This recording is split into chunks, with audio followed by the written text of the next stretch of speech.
Yes, greetings everyone. It's Christmas Eve, and we're here with a fine panel of fine young men. We'll be doing a talk tonight about Man United, the season so far, and have a bit of a merry, good old time as well, if we can. So we're not going to talk about the takeover, no? The takeover, oh yeah, the takeover as well. That's our little Christmas present from the Glazers. All right, let's get into this, guys.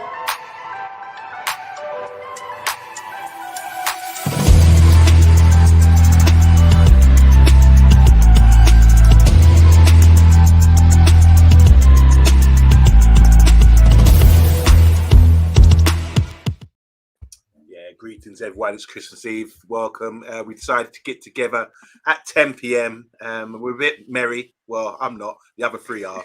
So excuse their behaviour. I say that now as a disclaimer. Excuse their behaviour. You might hear some things today which are a bit out of character. There you go.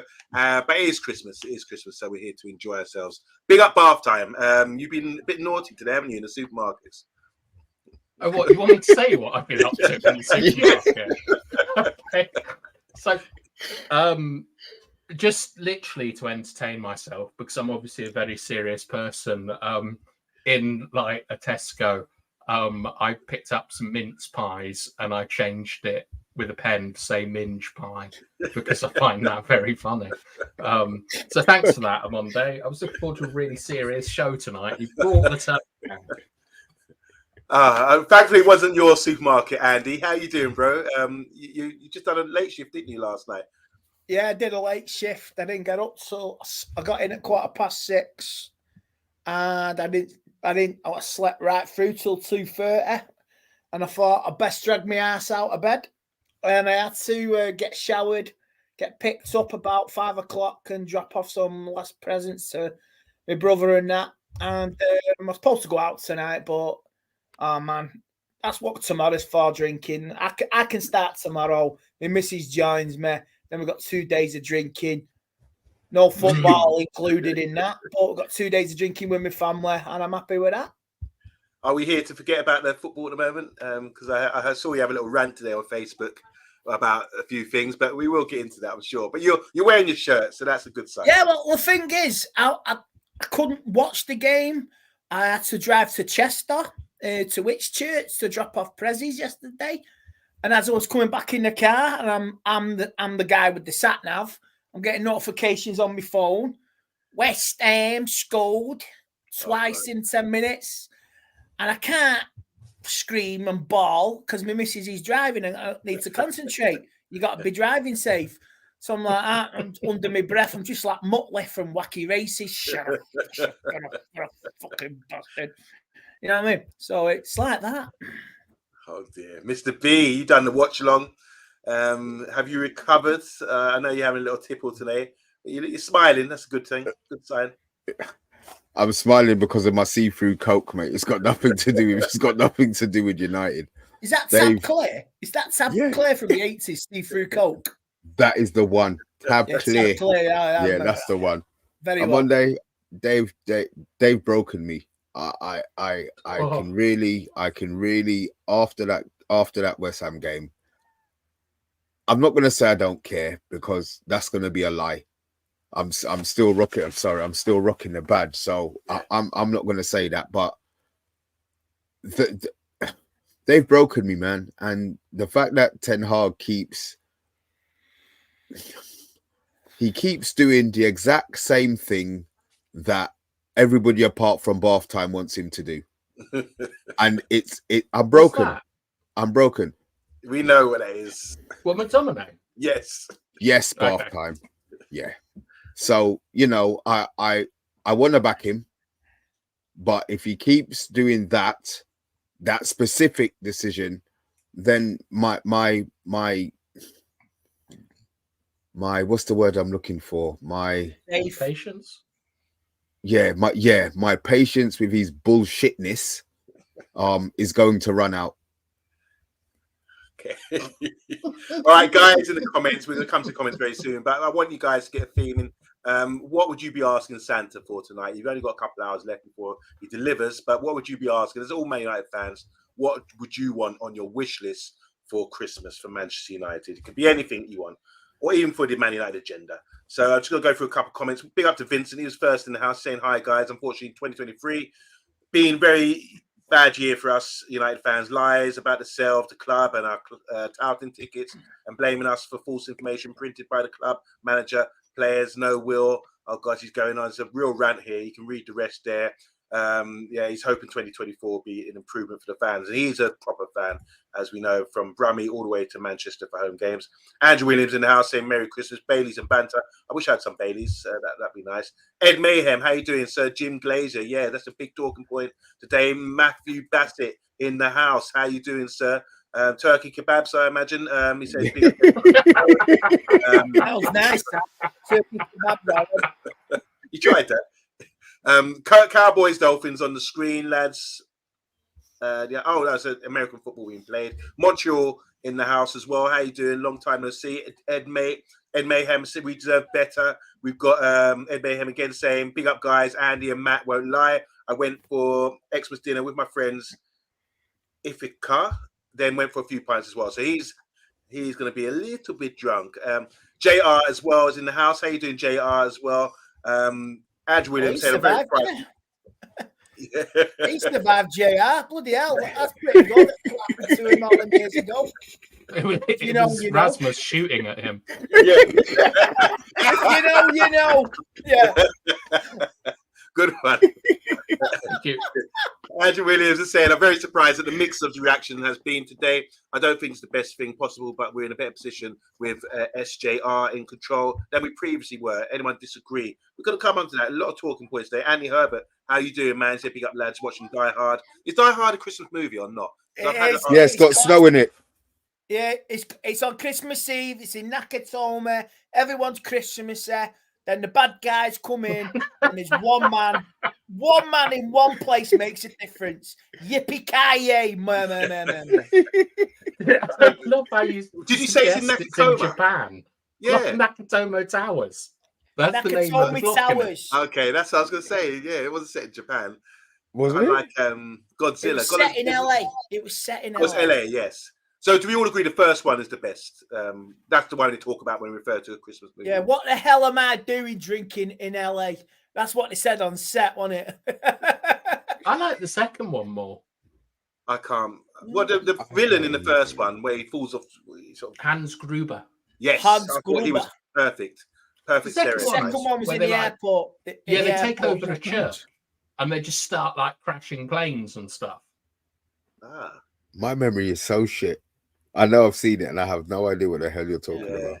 Die Hard 3 is in New York with Samuel L. Jackson. Number 4 is set. There's a Die Hard 4, yeah. Die Hard 4. No, your action movies, man. Die Hard 4. Yeah, you're right. It's Die Hard 5 in Russia. It's more. There's a one in Russia as well with his 5. Son. You're joking. Yeah, there's a Die Hard 4. Mosquitoes, motherfucker. You know what I mean? Mosquitoes, motherfucker. Die Hard 3 is absolute class. That's the one that they got that old American Civil War song. And they rob banks and stuff. Big up. Oh gosh. John McClane. But doesn't the villain from the first one, doesn't his relative or someone come back to haunt? Yeah, it's Jeremy Irons. Yes, his brother. It's his brother. Okay, that's what I do remember. Yeah, but the brothers never liked each other, so why are you bothering? Well, I would bother. I'm only bothering because you knocked him off the top of a tower. So yeah, you know. Very similar to Louis Van Gaal and the Raphael twins. Yeah. Good one. So it's official then. Die Hard is a Christmas movie, yeah? That's official. Yeah. Okay. Yeah. All right. I'll take your word for it. I'd love them to remake it at Hotel Football with the Nevilles.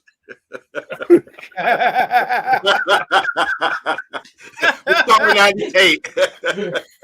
Okay, we deserve better. Say very fishy. This partial takeover investment has been accepted on a Sunday at Christmas Eve. Good shout with that one. Guys, sat in the pub earlier with a guy who said he was a Man United fan, but now he's Chelsea. Well, he's not worthy. The badge. JR saying, I can't believe that Ten Hag has been worked out by Moyes twice. Ollie bossed him. Okay, go on, bath time. Didn't Ollie basically? Was it Ollie who got let off the hook when they subbed Mark Noble on to miss a penalty? Oh God, no, I was there. Me and that was last year. Me and No, it was the year before. Polo went to that game at London Yeah, it was the Stadium. year before. It was the year before because 2 Jesse years ago, was Lingard it? scored Yeah. the winner. Yeah, yeah. I thought it was Sancho that scored the winner, but it was Lingard, wasn't it? Because we couldn't really see. All right. Okay, here we go. So Die Hard is a Christmas movie, is in capital letters. And Nakatomi Tower. I would never have got that. Yes, the second one is his brother, or the third one maybe. The third one in New York against Hans' brother. What a typical name, Hans. Is very close.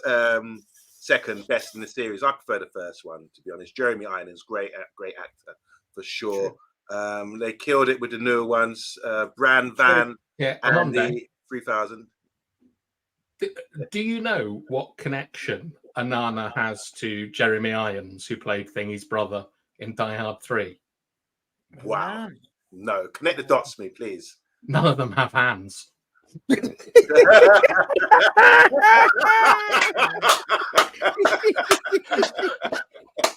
Oh my god! Boom, boom! Christmas cracker. Sorry for wrecking Christmas, Andy. 5 minutes, brilliant, absolutely brilliant. They're missing hands. They're missing hands. As you said, yeah. So that was very good. All right. Christmas cracker joke early, yeah, but there will be more, guys. And Montreal loved that one. Big up, guys, no doubt. Yeah, let's get into this. Guys. Just before we get into it, Omondi, what Christmas films do you guys like? Do you ever like watch a Christmas film religiously, or anything like that? Can I say one? It's going to be a bit weird, but there's from when I was young, Sunset Boulevard. Don't know if you know this film. It's a black and white film about an ex. Surprise, surprise! It's black and white. It's about a silent movie star who, in the 50s, was sort of not getting much in Hollywood anymore, and she turned a bit doolally, and she murdered someone. And this guy, it's a really good film. Go and check out Sunset Boulevard. They also have it in the theater, but that's something we used to watch as kids, and as well as black and white Tarzan with Johnny West. What was his name? Johnny Vessel or whatever his name is. Tarzan. You watched the black and white Tarzan? Yeah, when we were kids. Tarzan movie. Yeah, but you still watch it? No, yeah, I would still watch it. Yeah, no. It's nostalgic, isn't it? It reminds me. But why do you watch stuff that you've watched already? I never understand that. The movies are a lot better. Yeah, but that's why once you've watched them, you watch it once, you forgot it, and then you watch it the second time. So why would you watch it like religious? I don't understand people who do that. Nostalgia, Mr. B. Thank you. Yeah, Mr. Farm. Comfort in nostalgia. routine. I still watch Jaws. Yeah, oh, classic. I still watch Jaws. Why? I still watch Star Wars. But you've already seen it. I don't understand why you would watch it again. Because the world outside is pathetic, and I would rather keep the past to keep me sane for the future. It's because it's familiar, Mr. B. It's like, why would you listen to the same song over and over again? Yeah, but songs are different to movies, surely. Well, the principle's the same. You know when the sorry, guys in the chat, am I the only one who thinks that's weird to watch movies? Godfather 100 times. Why do you think he watches that so much? Wow, I watched Independence Day 10 times in a month when it came out in 1996 with Will Smith. Welcome to Earth. Or did you go cinema? 10 times I went to see it. I've watched Carry On Loving. He said it's a banging film. Independence Ed Mayhammer said he's watched Carry On Loving. Yeah. Really? There you what go. Is this? Carry On movies. Come on, Mr. B. When you're growing up, they would show. There's this thing, a nostalgia page on Facebook where they show TV adverts from way back. And there's one the other day about like ITV or BBC showing their TV guide for Christmas Day or Christmas Eve. And there was Rocky Balboa, the debut in 1983. There was the traditional Christmas movies, like Scrooge, and I forget the other one. I'm was famous, so confused. And then Gremlins. Coronation Street and Mr. B, coming from a part of London, there's a certain place with 3 plonkers in a tower block. Don't tell me you watched that. You didn't watch that every Christmas, and you still I did, but they weren't repeat. Yeah, but they weren't repeats, though, were they? Like, I still watch the repeats of Only Fools and Horses on Christmas religiously. I have. So once I've watched it twice, I'm done. I'll be honest. I don't think I've ever watched anything. JR, Father Ted Christmas special. 12 priests stuck in a lingerie section in Ireland. What a scandal that would have been if they didn't get out at the emergency exit. Could you imagine a scandal in the church? Jesus Christ, 12 Irish priests in the lingerie section. The largest one in Ireland, I believe. Is Father Ted really good? I've never watched it. It's Father amazing. Ted is funny. Oh, I'm on Really there. is. Okay. Father Ted is funny. I'm going to put that on my Father Ted list. is funny. My But you wish- know what? Before we go any Have a further, drinky as well. Anthony, thank you very much for your £5. They're doing a new Die Hard film, Mr. B's got partner, man. Listen, I only scream that when I'm on live, when I'm on the reactions. I tend not to. I don't swear anymore, do I? On normal shows, do I? Friday night. You've already sworn tonight. You swear all the time, Mr. B. If I was going to cast you, No. Have I sworn already? Yeah. Have I sworn already? Yeah. You know what? We're on the theme of movies and Christmas specials. I'm going to ask the panel. Just name me 3 movies that mean something to you over Christmas and make it bring that feeling. Let's start with you because you're laughing, Mr. B. Christmas movies. Are you serious? Yeah, Christmas movies that you think you would watch this Christmas or you've watched in the past that you relate to Christmas. But it wouldn't be a Christmas. I don't do Christmas movies. I've never done Christmas movie. Boys in the Hood. Okay, so you watch Boys in the Hood. That's what I mean. But it's boom. Platoon. Talking of Okay. Platoon. But that's not a Christmas movie. That's your normal match reaction. I don't do Christmas movies. I don't do. So you've named 2 at least. I always watched Star Wars when I was younger. Star Wars was always on. There was always a Star Wars movie through the 80s at Christmas. That's right. And I was it? And I always watched it. Yeah. That's what I mean. I don't understand the rewatching part of it. All right. It's not that hard to grasp. It's like it's a tradition, isn't it? It's like having the same meal. Maybe I'm not traditional. It's keeping something alive. Titanic, and I got the DVD box set for Christmas a few years ago. She still watches it religiously. It's her way of keeping her chilled.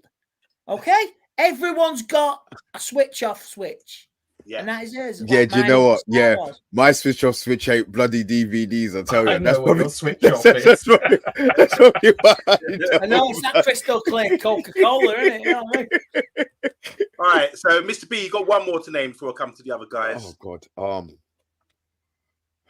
Carry On Camping. I can't even. Something's gonna jump into my head. Something will jump into my head. American Werewolf in London. Good. Okay, we'll take that one. Yeah, that was the first film that I proper didn't want to go to bed for. It's not Christmas, but yeah, there you go. Okay. It's John Landis, but I've never seen it. It's good. American Werewolf? Yeah, American Werewolf in London's good, man. But you haven't seen that part. You have to. That's watch good. That. I think because they went through Baker Street and all of that as well, and you know those are the stations you went through when you were younger, and you was always out at night then when it was that age. So yeah, it was more like bloody hell. Stay on the path. Stay on the path. Stay on the path, lads. Stay on that path and don't go on them moors, lad. Or you'll never see daylight again. It's the Yorkshire accent, isn't it? Put it down. Name your 3 movies for Christmas. What was it when I was younger? Was it the Clash of the Titans or something? Do you know? The Clash of the Titans. That was always on at Christmas religiously. Like say Star Wars. I've been watching Blackadder Christmas specials last few days. I watched Blackadder's Christmas Carol. And I still, no goose for Tiny Tom this year. And Mr. B, Blackadder, who's a good guy, goes, Mrs. Cratchit, Tiny Tom is 15 stone and built like a brick privy. If he eats any more chicken, he will turn into a pie shop. Minge pie. It's an iPlayer. If you go watch Blackadder, Baldrick, and Baldrick. You know what I mean? All the series are on there. Even Gold Fourth. And now the last one that is the most heartbreaking in the First World War. Over It's the most trenches. heartbreaking end Oh, to that's it. the one when they go over the Top, trenches. Yeah, it's the most Yeah. heartbreaking, gut-wrenching scene. It's crazy how a Luck. comedy is so well known for that beautiful moment. I completely agree, Andy. It's heart-wrenching. But it's ironically, we've had Platoon, and then we've had like a comedy with a heart-wrenching ending, and Jaws as well. Sorry. Is Christmas supposed to be about love and giving? Bath time. What's your Christmas movies, and what really gives you a belly laugh? There's three. There's three that I watch. There's only two films I think that are better than the book. One is Animal Farm. Oh yeah, good shout. Whoa. Sorry. Animal Farm. Watch where you go with this now. That's exactly what I'm saying, Mr. B. That's watch where you go with this now. Yeah, like that Animal Farm is better than the book. Book's boring, and in the Animal Farm I've seen, you won't believe it. But the second one I've seen. Yeah, high five. But the second one is The Muppets Christmas Carol. Yeah. I absolutely love that film. It's better than Dickens. What Ship Down? What Ship Down's a Christmas movie? The start and Bright Eyes. Yeah. Burning I like like fire. What Ship Down because that's how every United game should start. That is your thing. That is 100%. You want blood splattered all over the place. Yeah. People running. Yeah, that's his quote. Yeah, what player isn't better with blood on their boots? Yeah, we don't want to be prey. We want to be wearing predators. No, we want to be the predator. Yeah, up there. Yeah, up there on that Christmas tree. That's a great idea for an ornament, isn't it? Instead of a star there is or one an actually. angel, I've seen the it last predator. week. There is a predator. Somebody done that in a Christmas tree, and they used a meme of two of them like that pointing out up there in them trees. Yeah. There's a predator on top of a Christmas tree. You don't even have to make it because he's invisible. Somebody made one and put it on their tree. Do you know what Predator was originally going to be as a film? Oh, I've told you this before, Amanda. Yeah, you have told me. I think. Go on. What's the art? It was going to be a Rocky film where they were like running out of like people for Rocky to fight, and someone went, "What if you fight this bloody alien?" And they went, "That's a brilliant idea," and that's how Predator became a film. Oh my god, really? Yeah, and the original Predator was Jean-Claude Van Damme, but he got sacked after 2 days. Okay, who done the voice for Predator? If you know, because I know. I think it's not a competition, Andy, but I think it was you when you did that single that you released that Amanda sent to me the other day. The guy who done it, the guy who done it was Peter Cullen, the legend that is Optimus Prime. Oh, yeah. He's got great voice. Great voice. Yeah. And obviously, Orson Welles' last role, Andy. Orson Welles' last role was in Transformers, a movie, as the Monster Planet Unicron. Wow. Is that a Christmas movie, the cartoon animated Transformers? It did come out in December 1986, December the 12th, 1986. So to me, that is a Christmas movie. I know. Was it upsetting, Andy, when you saw it? I've heard it was a big. Don't even go there, mate. I still get flashbacks. I still talk about when you see your faves getting blown up. I've never been. That's my Christmas Eve. It was my birthday. I was turning 13 years old, right? You're 12. You think the world is brilliant with your family, and you've got all these robots. It's the 80s. On your 13th birthday, you actually find out people can die. Things die. Your 13th birthday, you see Optimus Prime and all your favorites get killed and massacred. I cried. I've seen kids crying in the cinema. When my mum was with my brother, my brother's 7, I'm 13, and we are crying our eyes out. And parents are taking the kids out of the cinema. Grown parents are crying, trying to console their kids because their favourites are getting blown to bits. like you say, it was the 80s. We all experienced it, like you say, and it's the 80s for you. Like, you know, when you why mess with something? It's not broken. Like you say, Hasbro, when they killed off Optimus Prime, it got a load of abuse from parents. My kids are crying now. How am I going to tell him Optimus Prime's dead? And it was even in America, a kid locked himself in a cupboard for over a fortnight because Optimus Prime was killed. That's the truth. Google that. That's fact. And that is out there on the Hasbro website. A kid locks himself in a closet for a fortnight, and they had to call social services. They had to call psychiatrists. Wow, that's a lot in America. That for someone to say for an 8-9-year-old kid. Jesus Christ. Well, I mean, to be fair, Tom Cruise locks himself in the closet for a much longer time.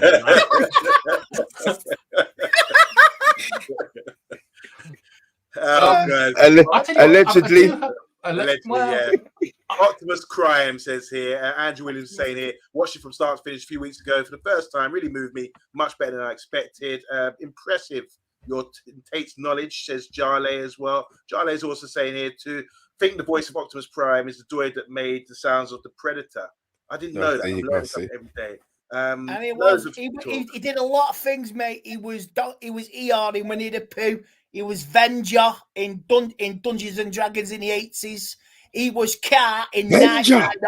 Now you're talking about a cartoon. He was Car, the bad Knight Rider car. He was Car in Knight Rider. Oh, shit. Oh, yes. Oh, yes. Oh, yes. You learn something new every day. Yes. So with all these films, what do you think is the best bad guy? Who's come over the worst? Like we talked about Hans, and we're talking about Car, the evil Car. Well, there's three, isn't it? Who? There's three. There's Darth Vader. Why Darth Vader? Why was he the best? He's the best. Why? Because as we talked about before, it's the black leather suit, mate. It's the black leather suit. You don't see your face, and all you hear is that deep breathing, like it was a deep naughty person on the phone, and it was scary. And he had a big red weapon, waving that. There's something dirty and sexual about that. But he's also your father, Andy. He's not my father. No. He's not my father. in sort of like literature about film, the biggest thing about the hero's journey is killing your father. And it's taken literally in Star Wars, where he fights Darth Vader in a cave. He kills him. He takes the helmet off, and it's actually him. He doesn't kill him. His father actually saves him and kills the Emperor. No, in the Empire Strikes Back. Yeah, Luke. He takes his hand off. Then Vader gets up. No. On the planet where Yoda lives, he has a vision of fighting like his great. Oh yeah, he had a vision. And then Jedi killing his father. Yeah, that's 101 Joseph Campbell, like the hero's journey. So when I'm asking this question, I'm asking what sort of bad guy has such presence that you think he's put over that much? Do you think, wow, this movie's mad? How the hell? Halfway through the movie, you're thinking, how the hell are we going to stop this? Nurse Ratchet. Darth Vader is up there. Yeah, I'll give him that. Nurse Ratchet. One Flew Over a Cuckoo's Nest. The embodiment of sort of bureaucracy, demasculation. You can't do anything. She's got him in there. Like, he's not crazy, but she's taken all agency from him. Terrifying. Good shout. I've seen and that. Jaws. And Jaws. Nature. And Jaws. Yeah. Guys at the bottom anything about it. Bad guys. Who's really been put over? I mean, who's a real bad villain that you thought you couldn't stop that scared you? Megatron. Haaland. Terminator. When you see the first Terminator movie, suppose that is scary. Yeah. But when you see the robot form, you see Arnold's arm, his eye, and all that. That's scary when you watch it as a first time. Yeah. It's basically the Minotaur. Yeah, the Minotaur from Hercules and all that. The Titans. Minotaur. Okay. Yeah, it's the same thing. Like, there's a relentless killer that you can't get away from, and then I suppose the other one is the alien from Aliens, which is essentially it's all about male rape. So it's terrifying. Oh, here's a good one. Annie Wilkes in The Misery. Wow. Is that the one where she brocks a man's foot? Yeah, yeah. Oh, yeah. She was, Horrifying. crazy Very woman. Good Yeah, shout. Terminator The 1's Blob. underrated. I used to think 2 is the best, but I've gone back and watched 1 recently, and I think that tops it for me. For me, do you remember Bolo from Enter the Dragon? Because it's like they put him over by killing guards and snapping necks and snapping ribs and all that kind of killing people with ease. So Bolo for me was like, oh my god, throughout the movie, thinking, how are you going to stop this guy? In the end, they did kill him, but yeah, he was a serious bad guy. But anyway, enough for the bad guys. What's Scarface line about the bad guy? No idea. Scarface, come on. No, Nobody likes Say hello to my little friend. Yeah, he said Martinez. yeah. Guys, what's the Scarface line about bad guys in the comments, please? All right, shall we get on with the show? Because we've gone half an hour talking about movies. Yeah, I prefer this, to be honest. It's a Christmas special. We're allowed to talk about whatever we want. Whatever comes up, we talk about. This is crap now. We can talk whatever we want, but we must talk football now. Say goodnight to the bad guy. I don't know if that's quite that, but yeah. Indiana Jones as well is a good shout for a Christmas movie. All right, guys. Romano's come out today on a Sunday, Christmas Eve. He says, Avram Glazer and Joe Glazer, we are delighted to have agreed a deal with Sir Jim Ratcliffe and Ineos. Sir Jim Ratcliffe and Ineos bring a wealth of commercial experience as well as significant financial commitment into the club. Through Ineos Sport, Manchester United will have access to seasoned high performance professionals experiencing creating and experience in creating and leading elite teams from inside and outside the game. Manchester United has talented people right across the club, and our desire is to always improve at every level to bring our great fans more success in the future. And one more here. Man United have also confirmed Ineos will be responsible for the management of football operations. So key point for Jim Ratcliffe since the day one of negotiations. So it all looks like it's happening. Now I'm going to come to you first, Andy, because you're on Facebook having a bit of a rant about this timing. Fire away. Yeah, I think the timing of it is like it's typical. I'm not the brightest tool in the box. But I've learned enough over the years of social media now. We've been in the paddock and being in with you guys and being guests on other channels to know how Manchester United operates, and it's been put out there. Even Gary Neville exposed it with people and positivity and clicks. When we suffer a bad result, we always get these stories coming out and these announcements. So this announcement today, not interested in it. It doesn't phase. I was talking with my brother about it this afternoon when I went to see him, and he was like, "Oh yeah, have you heard?" I went, "I've heard it all before, kid."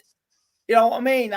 I've been, like I say, I've learned just enough to know it's spin, spin, spin. What did Del Boy say all them years ago? What's that smell?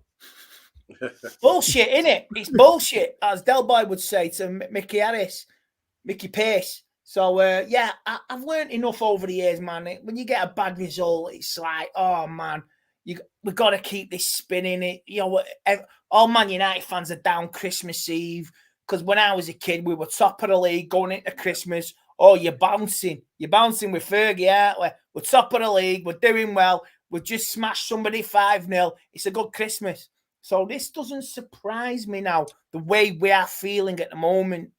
Yeah, I may have had a drink or two and I'm feeling it now live on the internet, but it doesn't surprise me the way this club reacts and just acts. And he even admitted it. And Gary Neville says, he did an interview with somebody, this officer from Old Trafford. They monitor social media and he tried to put positive vibes out. Doesn't wash anymore, man. I seen it. I know it. I bought a T-shirt over the last nearly 10 years. I know how the club are. And it's like, yeah, we want to give everybody a lift for Christmas. Believe me, mate, it ain't a lift. It's just another fog cloud when you're in the mist and you don't know how to get out of it. Okay, can I read out something else before I come to you, bath time? Because Jim Ratcliffe, he sent out a message as well on top of this as a boost. He says, our shared ambition is clear. We want to see Man United back where it belongs, at the top of English, European and world football. As a local boy and a lifelong supporter of the club, I am very pleased that we have been able to agree a deal with Manchester United board that delegates us management responsibility of the football operations of the club. Whilst the commercial success of the club has ensured that there's always been available funds to win trophies at the highest level, this potential has not been fully unlocked in recent times. We will bring back the global knowledge, expertise, and talent and the wider Ineos sports group to help us drive further forward with improvement at the club, whilst also providing funds intended to enable future investment into Old Trafford. We are here for the long term and recognise that a lot of challenges and hard work lie ahead, which we will approach with rigour, professionalism and passion. We are committed to working with everyone at the club, the board, the staff, the players, the fans, and the Man United agenda to help drive the that's straight from the horse's mouth. That's on the official press release. Wow, I've never seen that. Wow. I like that speech. I'm putting it out to you, bath time. Do you like that speech? Really rousing. I feel kind of inspired by that, especially with what we've been through lately as a club. There's a couple. That's the first time I've heard that because I've been like mainly drinking today. So my initial reactions to it would be this: like Andy was talking about the timing of it. My first thought on the timing of this is that regardless of what you think about Ratcliffe, and remember, lads, him and his goons essentially poisoned me once. Like, true story. Right, and okay, there are a few people here who might not know this, but I used to live like in the northeast of England, and Ineos had a plan out in Middlesbrough, and they messed up one day, and we woke up, and it was like Christmas in February because like heavy metals and asbestos were covering everywhere, and it was Ineos. Like it was just outside of Darlington. So I'm not the biggest fan of Ratcliffe because whatever you said about the Glazers, they ain't been poisoning my water, right? Fair enough. But it's personal. Yeah. But one thing about the timing of the announcement is I had my suspicions that it might be forced through because Ratcliffe wants to make changes straight away. Like, you see what happened against West Ham, and he might be like, look, I need to get in there.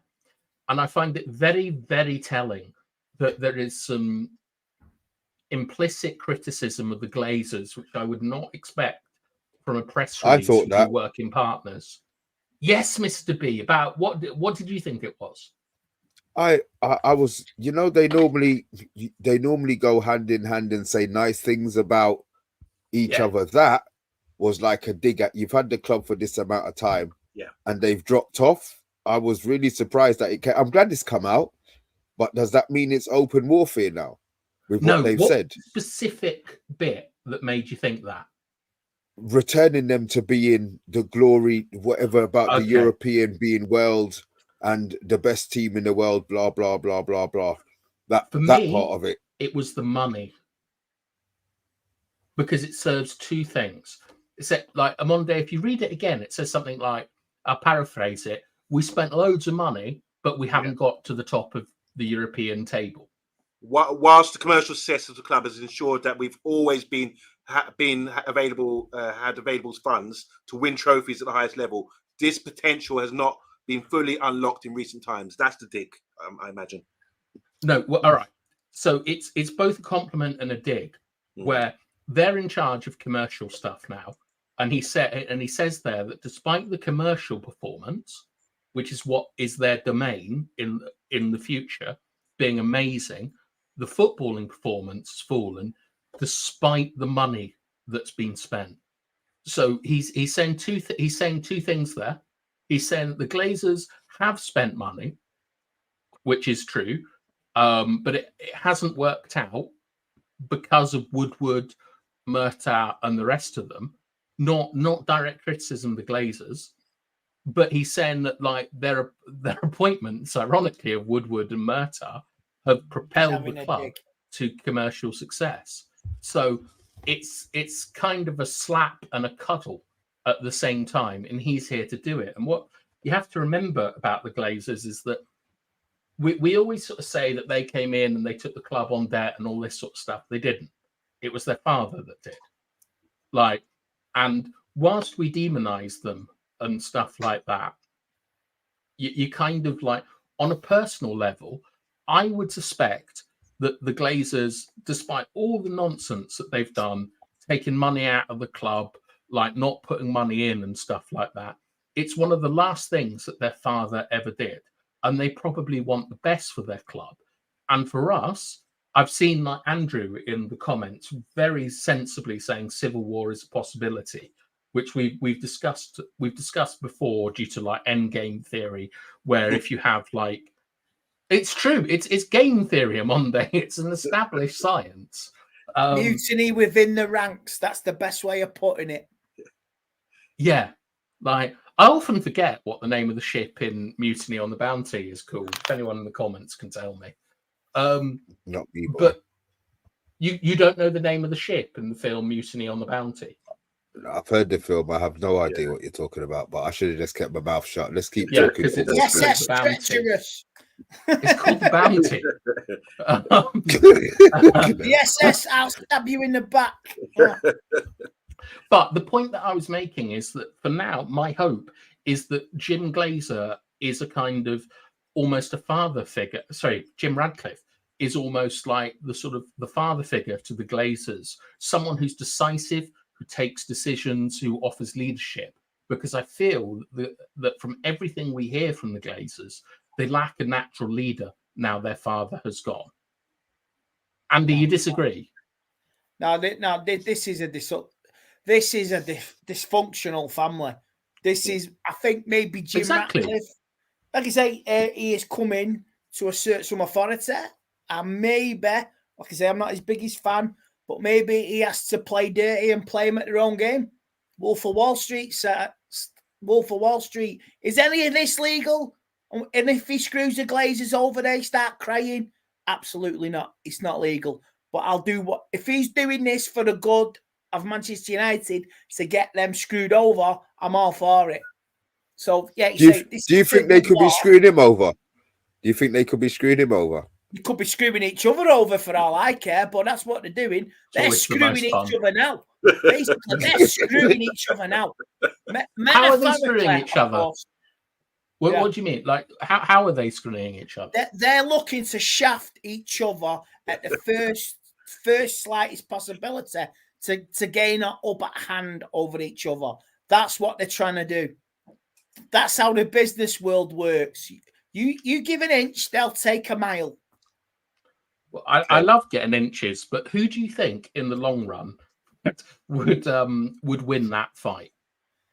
I really don't know, because you've got the biggest set of parasites who own the biggest set of shopping malls and own the American football team. And you've got the biggest guy in mainland Britain or in Europe who's very good in the cleaning and fracking industry. So you've got a clash of multi-billionaires, and who's going to win? You know, you can make a movie out of that. 50 years. We can answer that. We can answer that from the statement from Jim Ratcliffe. He says here, Mr. B is saying, we are here for the long term and recognise there are a lot of challenges and hard work that lie ahead.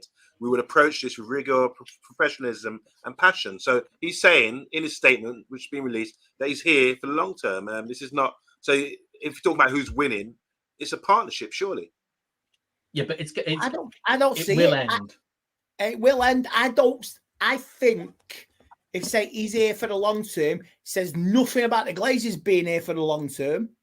Now there's no there's no way, there's no path has been explained how they exit Man United, and that's what worries me. But if he's here for the long term, it says long term, he's going to explore every avenue to get him out, and I hope they do. And if it's like you say, if it's illegal or legal or not, I don't care.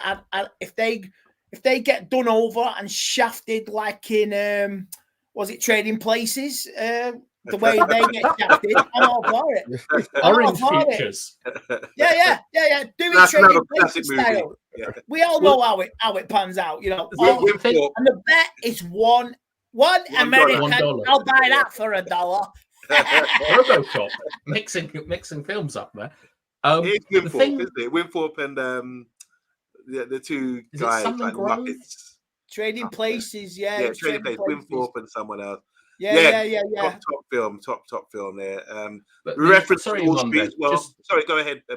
Just before we get on the comments, even though like the press statements are saying that like there's no out for the Glazers, there probably is, just on the basis that it's stock manipulation. If you say in 2 or 3 years we will do something called a put and call, which is buying shares at a certain price or selling shares at a certain price. Like, I think that there will be an agreement for Ratcliffe to buy out to get like control of United, but it would be stock manipulation to reveal that, unless it's an official put and call. It's all quite technical stuff, but because the pathway to the Glazers leaving hasn't been announced, doesn't mean that it hasn't been agreed. So I think all in all, it's very exciting. And as always, Qatar in. So that would be the sequel, where we get Qatari out. There's a movie coming this way, you know. Qatari, There's going to be a movie about this in 20 years from now. There will be a movie. And whoever plays Jim Ratcliffe, God knows, whoever plays the Glazers. I want to know who plays you, Andy. In it. I know. You can't. Who plays Mr. B? Is that broccoli? You know what I mean? And the broccoli gets against the wall. You know what I mean? Yeah, definitely. That broccoli gets thrown out the window of somebody in Times Square, Wall Street style.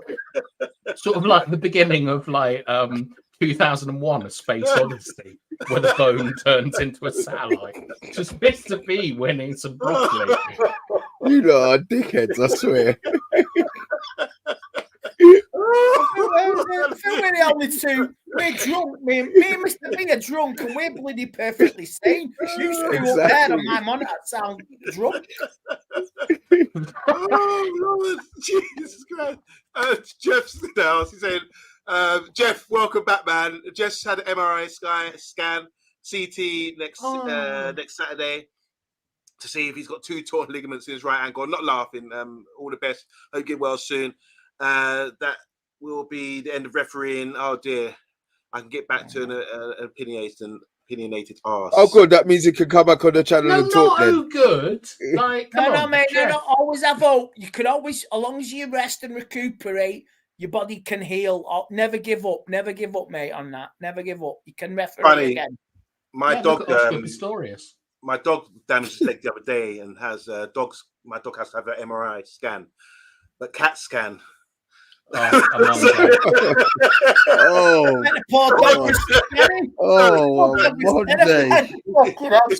dog can't have an MRI scan, but CAT scan. You please joined us, Andy. I haven't been drinking. Sorry, I messed that up. Civil War. That makes it even worse. Says Andrew Williams. I think we're having a civil war right here. We're having a war right now, but it's a funny one. It's humorous. Viking Red, how you doing? Long time no see. He says, sold down the river. That's how he feels about it. Viking Red's from Iceland, I think. And welcome back. I haven't seen you for a while. I hope you're doing well. Merry Christmas to you. And he's not falling for it, said Ed Mayhem. The banana in the tailpipe.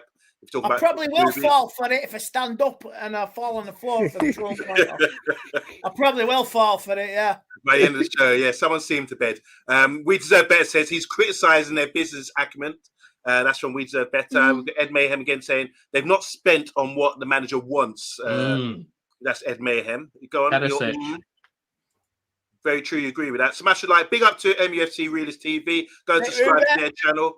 And obviously you appear on that show as well. Don't you? I've appeared on there once. He's just messaged me. He's watching us right now. Yeah. Big up to Mick Ruby as well. Now he's living in Thailand, Mickey. It doesn't feel like Christmas if you're in the heat of Thailand, I imagine. But big up to Ruby and the crew. Viking Red saying here, this is leading us down a bad path. It's B shares and Glazers have screwed the fan base. We had all this conversation when Darius Bath had done a great presentation about A's and B shares. I still don't understand it.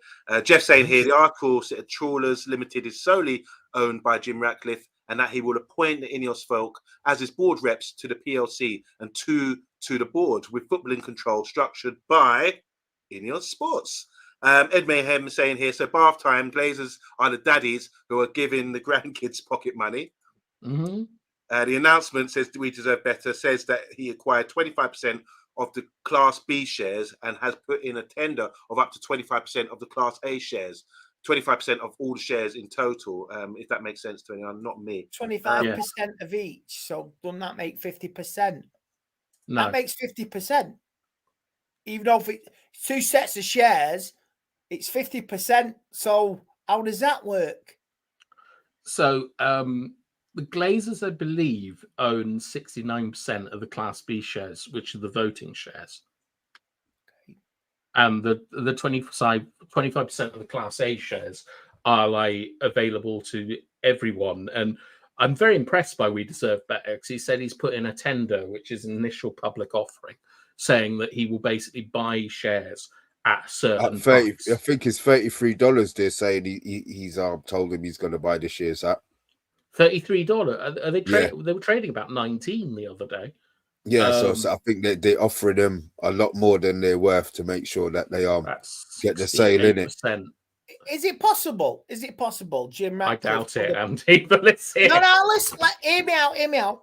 Yeah, Is it possible he could approach the other siblings and buy their shares behind the backs of the other two gimps and do the dirty on him? Yes and no. Getting a bit more control.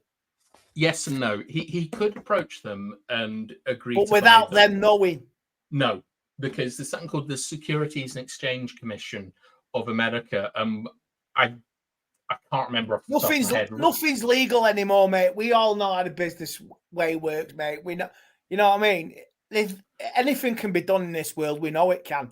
Yeah, but anything can be done, but there is still a degree of criminality to it, and you have to announce, like, publicly, like, changes and things. Like, for example, if Blanc comes in, which we all know is French for black.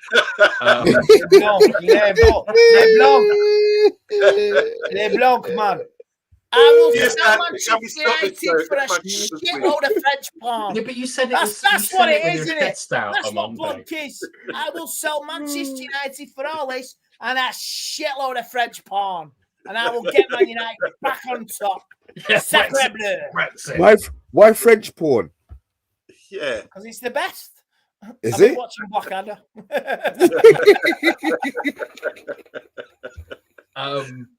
But yeah, Andy, it has to be announced publicly. So they can go and agree the dirty, but they still have to announce it to an official organ in order for it to happen, because it's like it's a publicly listed company. Fair enough. Okay. Andrew Williams saying Sir Jim Ratcliffe is too smart to get shafted by them.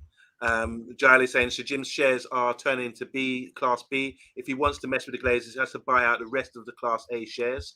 Viking Red saying we have been done. Rats are still in charge. Jim Rat Realist TV saying, well, Jim just bought him AEL. Bill Badger, how you doing, man? Well, nice to see you. You say can't stick around. Just popped in to wish everyone on the panel and in the chat a happy Christmas. Big up to Bill. Merry Badger. Christmas, Bill Badger. Mel, Merry Christmas. Bart saying here, hi Bart, how you doing? No matter who owns you guys, Liverpool will still have won more Champions Leagues than Man United. This is a true barometer of a big club. That's from Liverpool fan Bart. These leeches are sucking us to the bare bones, says Viking Reg. Andrew Williams thinks there's a long road ahead. JR saying here, in long term, Jim will get control. He feels Realist TV saying Jim just brought adoption paper to become the oldest Malcolm Glazer's son. Today, 6 became 7 freckles. I do not understand. Why is he calling you freckles on Monday? Is that your little nickname for each other? Jim is now the 7th Glazer adopted son. That's what he's trying to get at. Yeah, Okay. I think he's just getting in bed with the rest of the family. I think. JR saying here, so Jim will end up with control. That would cost him 10 billion, he reckons. Viking Reds, I think this is heading to a complete F up or a miracle. And I love that. I love that. I'm sorry, man, but I love that one. Wow. Sorry. No, that's cool. And we deserve better saying we are effed. Ratcliffe is Glazers 2.0. Viking Red saying, could Sir Jim be using Qatari money to buy United in the future because the multi-million-pound deals are there? It's a hell of a double cross if he does it. I'm telling you, and I'll take my hat off to him if he does. Another Liverpool fan, Darren Tubbs. How you doing, Darren? Hope you're doing well, bro. A friend of mine, and he was cooking up a gammon. He's a chef. He's cooking up a gammon roast today on Facebook and doing the birdie and the foodie and the chop. Yeah. We don't eat the swine here, Darren. We don't know pork on my fork, strictly fish on my dish. So I'm sorry. Who doesn't eat the pork? Me. You keep that to yourself. I would jump my ration of bacon, boy. Okay, I eat the pig. I don't care. As long as it's cooked right. Pork chops, mate. I'll dissect any pig, chicken, cow, whatever. I'll eat it. Okay, guys. If I wasn't supposed to eat it, it would make me sick. Screw that. Bath time, do you eat pork? Yeah. Well, I'm the odd man out then. I'm the only one that don't eat pork. Darren, these guys coming around to eat your gammon roast tonight. Realist TV saying, lads, welcome anytime to come on the show. Merry Christmas, Mr. B. That's from Ruby. Merry Christmas from Tyrone Williams. How you doing well, Tyrone? Tyrone's a regular member of the show. And someone who's not is John, the Greek John. I'm calling you Greek John. Sorry, thanks for bath times on the show. Who's yeah, he's saying here, hey, if you could have a CR7 in his prime or Beckham in his prime, which one would you prefer? Okay, there you go. There's a quick one. In their prime, who would you have right now, Beckham or it's an easy one, isn't it? Is it? No, because we need crosses in the box. Nobody crosses to Bleeding Ireland, so I'd rather have David Beckham who could bend it in and have Ireland on the end of it. Ronaldo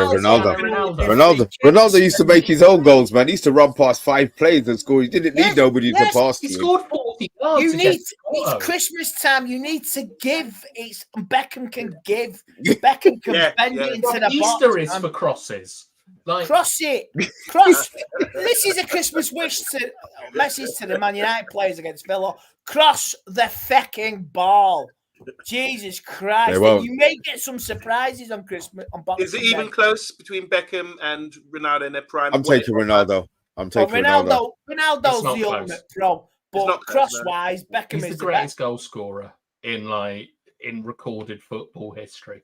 Of course he is. It's not like I love David Beckham, but it's not even close. Okay. Exactly. All right, so Tyron Williams saying here. So go on, Andy. Crosses. The crosses from Beckham now would feed Highland. Yeah. Do you know what? That's what we need. And much as I love Garnacho, much as Anthony, they go to the byline. What do? Oh, you pass back. Cross the ball, guys. It's not rocket science. Jesus Christ. Even my dog could cross the ball. It's a good job, I saw. Oh, all right, sweet. Quick question, because we were watching Trent yesterday, and there's a package done on him, his deliveries. Do you think if Beckham was playing today, he would play as a right back and sort of convert to inverted midfielder, based on systems and formations today? Do you think Beckham would play in that sort of role? We've seen what Trent can do from that sort of area. Why not? We are in a modern football world, and anything can change. In the old days, you could convert this, that, and the other, couldn't you? You could make a midfielder into a striker or a midfielder into a defender. I remember Michael Carrick. He used to do right back. He used to fill a role in the defence when we were absolutely screwed in defence. So any footballer can be modified. Depends what music you use. You know what I mean? Andrew Williams saying here, things are always more difficult than us idiots make out. Andy's laughing. Tyron Williams saying, is anyone in the chat optimistic about Ratcliffe? I'm not, but I hope he can prove me wrong. Okay, good. I'm not, because I've heard so much crap over the years. So it's going to take time and convincing to what me. Would you need to see, Andy? Him not poisoning you anymore? Andy probably quite enjoy that. Well, we need to see. Well, I know it's going to be PR spin, but why don't you just screw the PR spin and do a direct interview to the Man United fans? No question. All questions thrown at you. Oh, It does must. No, I know it won't happen. Bath time. I know it won't happen. No, but to must. Like it's a must.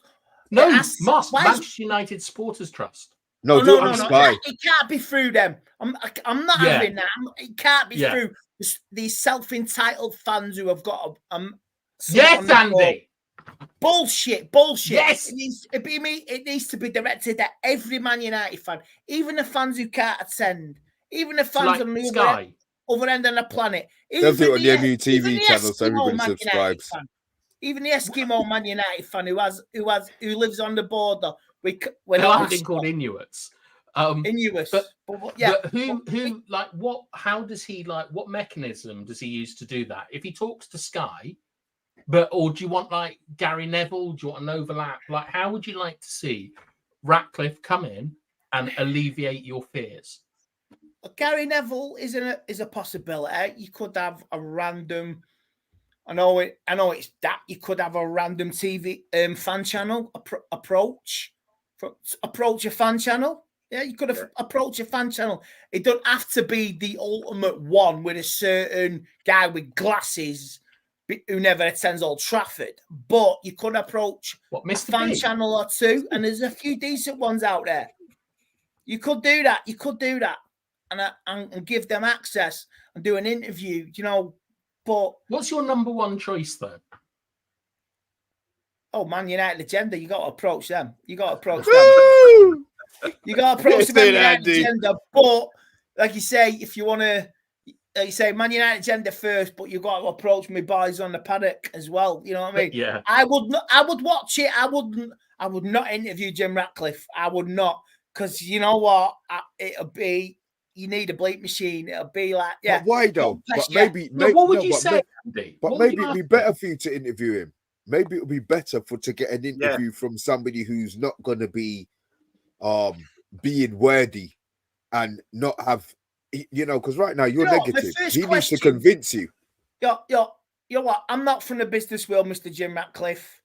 I'm just a fan. I'm from a humble background. I work hard. I pay me money. I work 7 days a week, sometimes 6 days a week. And this football club is my escape. And the tradition of Man United was brought up to me by my dad and my family. And I'm sure you have brought it onto your family with your sons. How do you bring this and carry this on with the next generation of fan base? Because I seen a few pictures yesterday from the West Ham game. And then there was a few young United fans. They looked absolutely heartbroken. 7, 8, 9-year-olds absolutely getting consoled by the fathers.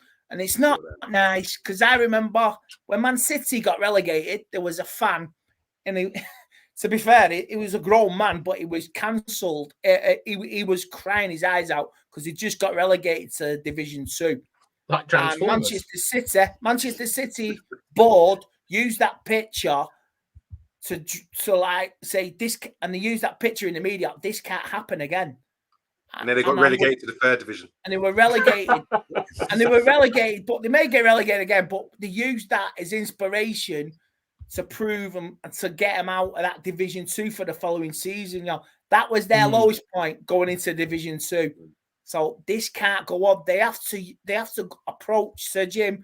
I would say you have to use something along those lines. If you're going for the future, you must also hold connections to the past. You can't just wipe out everything that Manchester United, to me, it means family and connections, because I'm from the 80s and my dad's from the 70s, 60s, and that needs to live on, at least in essence, going forward. And I'm sure Mr. B and Yamondo need to understand that as well, how they were brought up from their respective families and how they got drawn into football. And you as well, Bath Time, how you came to love Manchester United. So they live on that spirit. though. What I will say to that is, I whisper it. I bought my son 2 Man United kits. One of them I got for his birthday. He's over the moon. With the name on. No. I will say he this. prefers no name. He I prefers will no say name. this. For Christmas, is that why we're whispering? I will say this. One's for his birthday, one's for Christmas. Daddy's no best, people. Daddy's no best. Until That's I see him my crying. Dad made me. My dad made me a red, and that's what I say. Keep carrying it on over the years, traditions for future generations. I've broken him though, man. Completely agree. But it does. But does it help? It does help because you still need. We are not a family anymore. We have become. It's business driven. I always felt a connection with United up until the takeover. I always felt part of the club. Then we were monopolized and everything became Americano. You know what I mean? Blue jeans and chinos. You know what I mean? It's just crap.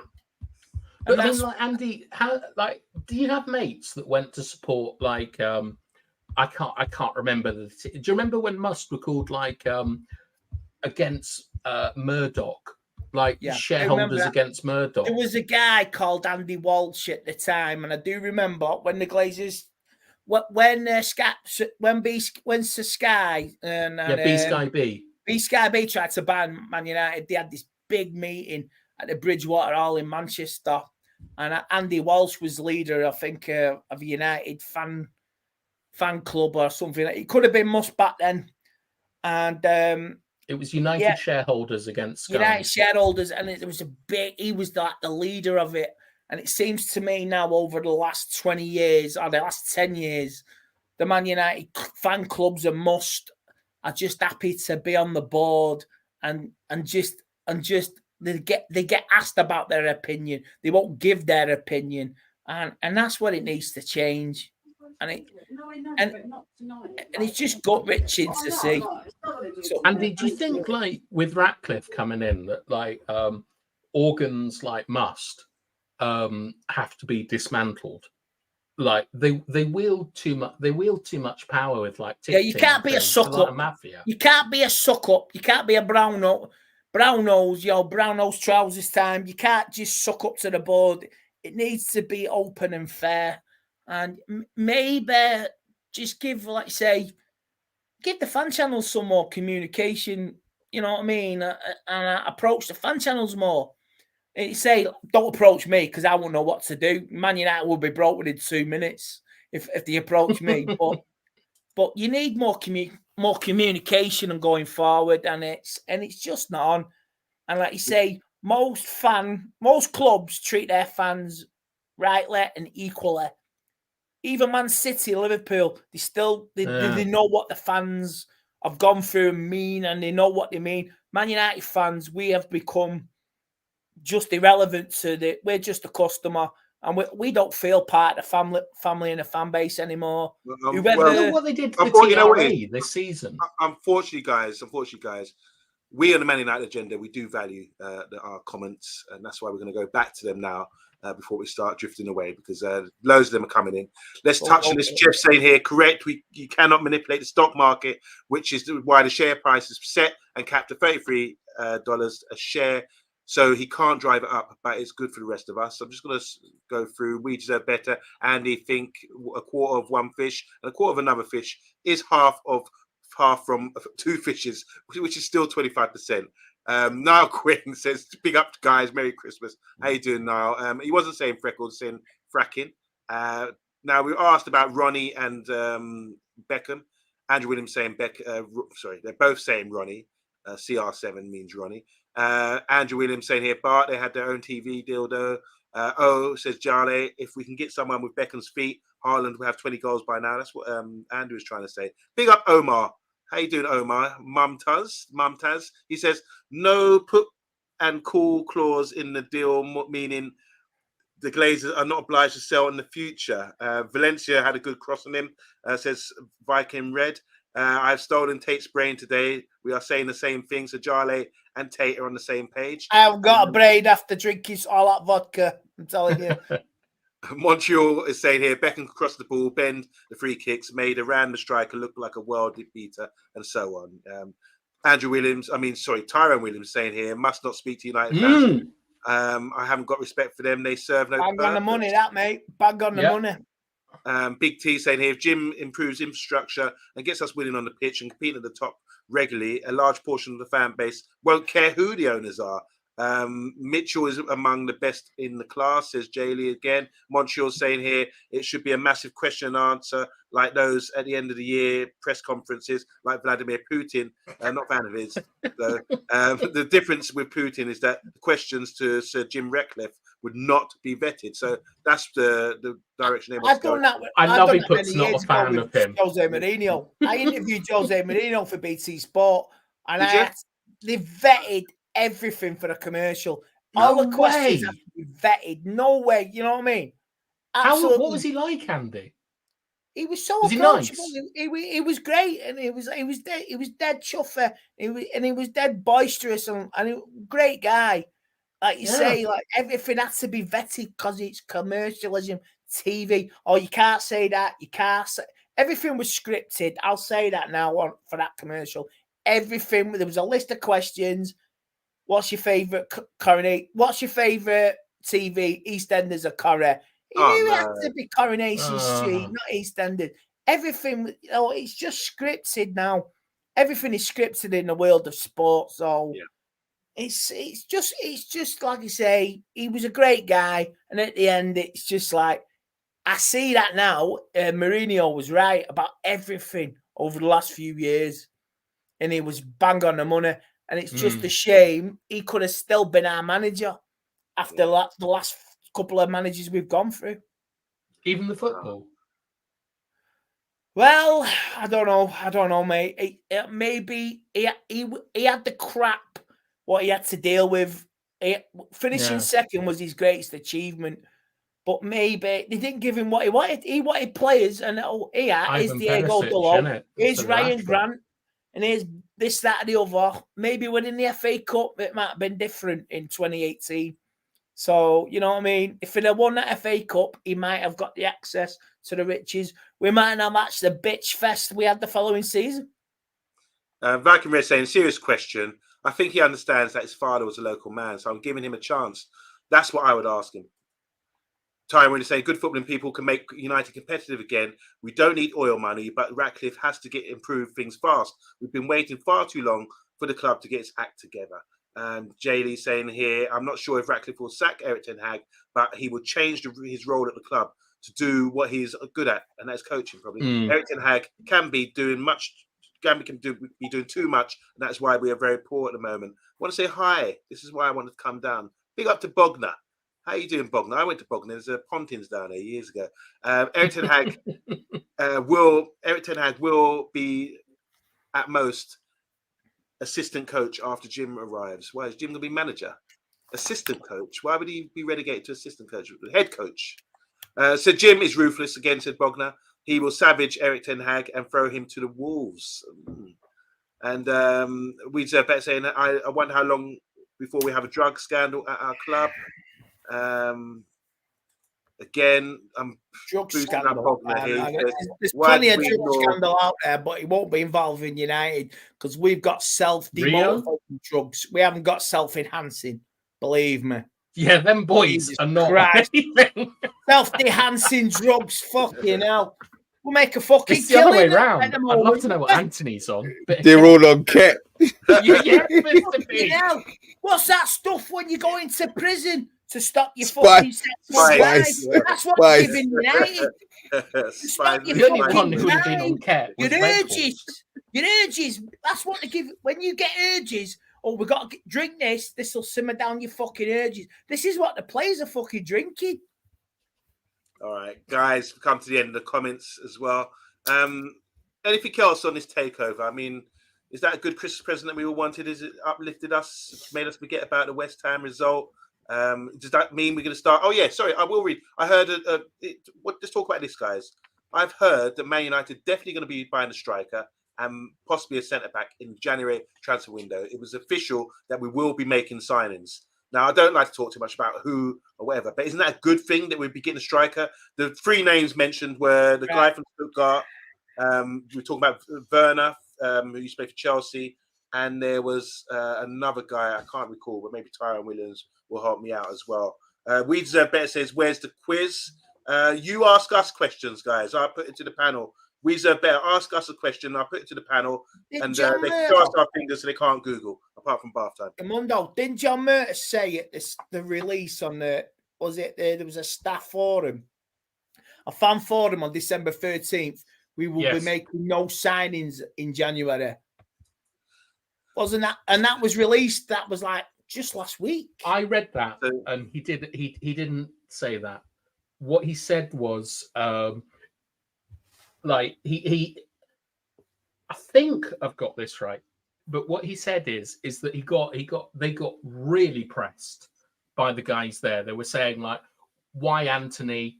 Like, why Mount? What process? Have you fallen asleep, Mr. B? I'm still here. Like, they asked all this stuff about signings, and the response was from Patrick Stewart, who said, in the next fan meeting, yeah, thanks, Omondi. Engage. He said in the next. Yeah, are you going to say space isn't no, I'm out of Star Trek. Andy, he said that in the next fan meeting that Murtaugh would come on and he would give a detailed view of the transfer process. Like, at no stage, from what I recall, did they say that there wouldn't be any signings. You know what? I look forward to the next fans forum when Blanc is going to speak in fluent French, if you can understand it, and there'll be no translator. Can. Vous devez we have no transfer. Yeah, crap. Guys, in the comments, there's 23 watching. Make sure you press the like button. Here's your opportunity to ask a quiz question to the guys on the panel, and you can choose who you want to answer the question. And bath time, no cheating on Google. We want to see your fingers, guys, if you don't mind. Question from the comments coming up, and choose who you want it for, or if you want it for everyone else, everybody on the panel. So let's see if you guys have got a question for us. In the meantime, here we go. Would like to give Andy an interview on his beloved Redman TV. Why would I go onto a Scouse channel? Why would I go onto a Scouse channel? That is such a Bart fucking question. Okay, here's a question. For everyone on the panel. We go around clockwise. We Deserve Better's asking, what's been your highlight of the year? Does he mean this season or the whole year in general? If it's the whole year, Carabao Cup. I broke down crying. Yeah, I broke down crying because it was near my mum's birthday, and I was absolutely filling up winning the Carabao Cup. And he said, I even sent my brother. I've still got it on my phone. I can still talking about it now. I broke down crying. I went, this is for you, Mum. This is for, hey, bro, we've won the cup for my mum. And I was absolutely filling up. And I don't care what anyone thinks. And my brother sent me a love heart back, and so did my sister-in-law. You know what I mean? So winning the Carabao Cup meant everything to me. And I just wish we won the FA Cup as well. I really do, to preserve our treble record, but wasn't to be. And I just hope this team, if you got any sense of responsibility, you do it this year. You next year you go out and win the FA Cup, definitely. Not only that, but you did meet Mr. B as well, didn't you? Yes, I did. I did meet Mr. B. The big link up that should have been. I was in a big house. I was in a big house, his mother's house, right in the heart of Wembley, and it was an awesome experience. And I met Mr. Solo, and it was the Irish lad as well, the Irish Pat. Yeah, I met Rebel him as well. And did he try and send you a suit? It was a surreal afternoon. I mean, traveling at 6 o'clock in the morning, but it was a weird day. And to come home as well, you've won a trophy. That's the most satisfying thing when you're driving home from Wembley. When you're driving home from Wembley, when you've lost something, it's the longest journey. Guys in the comments are also saying Carabao Cup, but what do you think, Mr. B? Yeah, I would have said Carabao Cup. That's the only joy we've had. That's the only real. We haven't had nothing. I don't know. Beating Man City the way we did, even though I'll take the Barcelona win. The Barcelona win. Yeah, I thought beating Man City or Barcelona, definitely. Right. So what's been the performance that really stood out to you then, where we thought, okay, we're onto something here? For last year, since January last year, so going 360 odd days. What performance have you when we beat Liverpool? We beat them 2-1. That was 2-1. That wasn't last year. That was the year of 2023. That was 2022. That was September 2020. McTominay against Brentford. Oh, piss off. That was recently. Oh, bollocks to that. Jog on, man. Fuck off. McTominay. One game playoff. Fuck that. It was a beautiful moment, Andy, wasn't it? A fucking moment. It doesn't last forever. That's what the question is. What's your favourite moment from the last year? So if we take the Carabao Cup away, like I am not having Scott in any of my favourite moments ever. Let me cut it. People in the comments are talking now. Andrew Williams saying the best performance, because I did ask performance, not individual performance. Best performance was beating Arsenal 2-0 pre-season. I thought that was fantastic. When Manu munched rice, innit? Overhead kick. Ooh. Was that the best performance for the team? Okay, what was the score in that game? That's a good one. Yeah, that's one of the greatest goals scored on English shores. Yeah, but that's what we are at the moment. Yeah. We are just a moment club. It doesn't carry on. Them moments. That's what we are. But does it mean anything if we're not playing well? I mean, scoring an overhead like that. I remember when Mark Hughes scored an overhead sort of side bicycle kick against Man City. We lost 5-1. So it loses its value. Yeah, but no, Omondo. It was the best goal in the derby. I always said that to the Man City fans in school on the Monday. They're like at 5-1 on the top deck of the bus, and I'm like, you know what? You can have that. We scored the best of the lot. Like when they beat us 6-1, Darren Fletcher was the best goal of the lot. So jog on, you tart. You know, that's what I said to him. You may have smashed us, but we scored the best goal of the lot. So beating Barcelona has come up from JR, and Barcelona win, and the win against City are really good, coming back from behind. I think it was City in 2023. I'm not sure if it was. But, it was. It was in January. Yeah. January the 14th, 2023. Wow. And Barcelona was around the same time as well, I think. Yeah, it was about a month later, wasn't it? So what did we beat? It was over 2 legs, wouldn't it have been Barcelona? So what was the results in the 2 legs? 2-2 in the new camp. Oh, sorry. Yeah, that was great. Scored 2, and then I said the second leg, I didn't even go, couldn't even get a ticket for that. It was absolute amazing how everybody wants a Barcelona ticket, yet they didn't want one for the Sevilla one. You know what I mean? So, yeah. It's a bit ironic now, but one moment I really enjoyed that hasn't turned out too well is when Ten Hag brought Sancho on after he'd come back from the mountains, and they were all happy and stuff. And I felt, was it the Leicester game, or are you referring to the Leeds match? I think it was Leicester, was it not? They're both been relegated. He scored 2 in about 7 minutes, didn't he? Okay. At Stretford End. So that was like, and they were all smiles as he was coming on the pitch, and the ground. Yeah, and it felt we were getting him. Do you know what I mean? I know it's gone bad. Yeah, and it was weird because we got to within 5 points at the top of the league, man. Yeah. And we thought, Jesus Christ, we could. You want to know, are we going somewhere this season? Was it a title challenge, Andy? Thinking league title, because you're challenging on all fronts after just 2 weeks before the League Cup final. All right. Is there any question about the greatest goal that we've seen in 2023? No, no question. That's to be gone. That was outstanding. What about this? There was a goal we scored. Maguire against Leeds. So what are you going to ask us? No. A team goal. I remember a team goal. I'm trying to recall now because that Ganacho's just completely wiped out with my memory. I really like Whelan's goal. Team goal in 2023. Okay, yeah. There you go. Anyone else with a goal shout that was a good goal? Bruno against Fulham. A team put the performance against Liverpool. No, can't. There's not much in 20. The first part of 2023 was pretty good, but the rest of it, It's been, With a mess. it's been quiet. Well, Okay. there was the goal against Fulham in like the 85th minute, like from Bruno. That was great. You're going to shout at me, but McTominay goals were great in 2023. The Casemiro goal, obviously, in the final was incredible.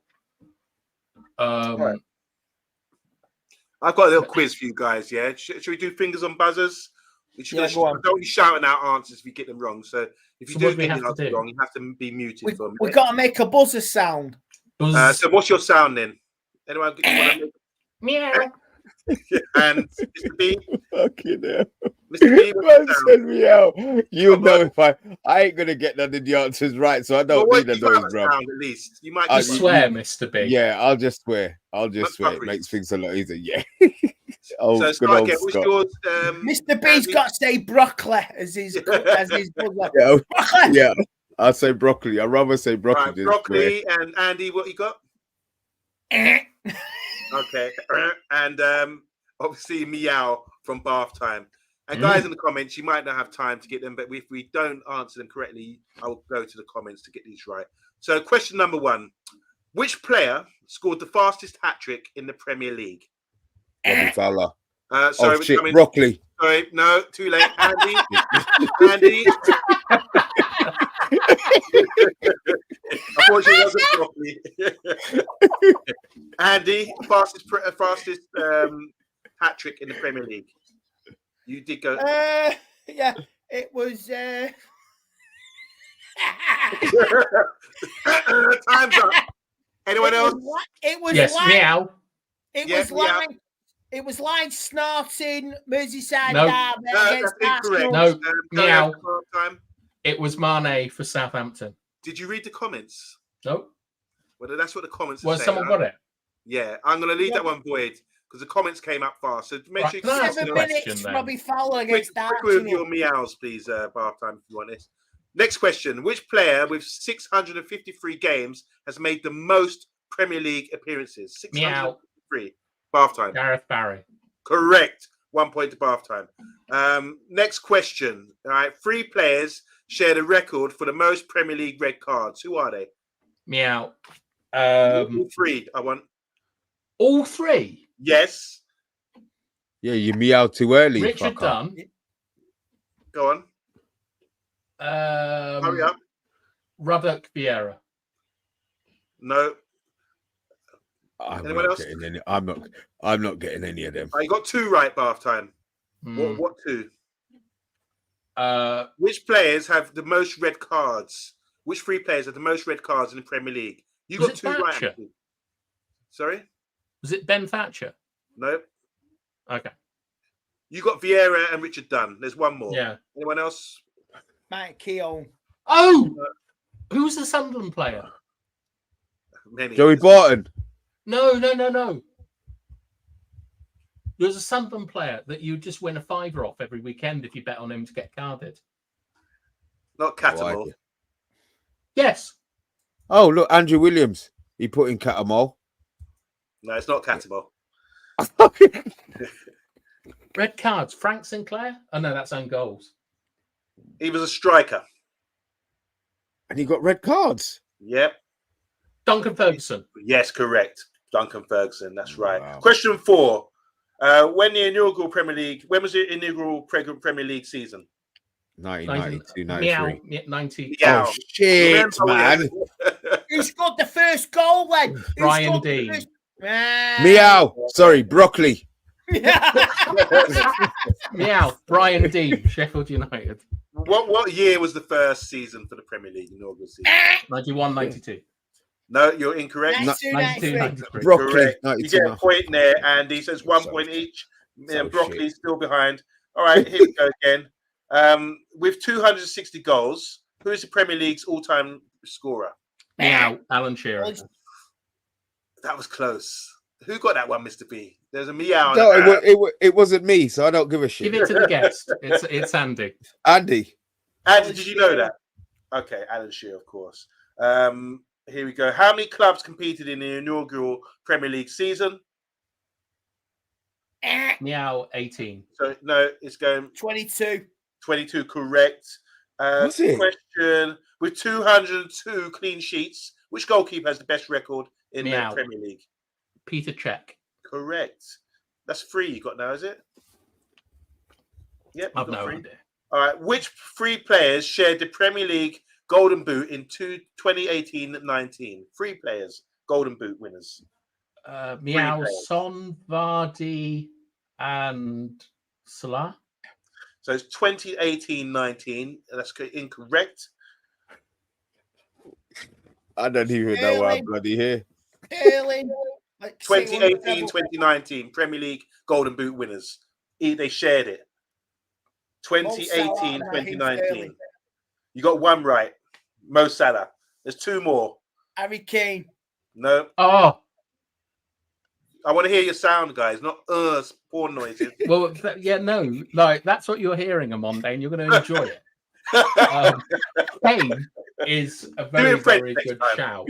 So, is it Mane being there? Yeah, Mane. 1 more. Mane, Son, Kane? No, not Kane. Mane, Salah, Kane. No, I'll give you a clue. No, He's got more gum than teeth. More gum than teeth. Yeah.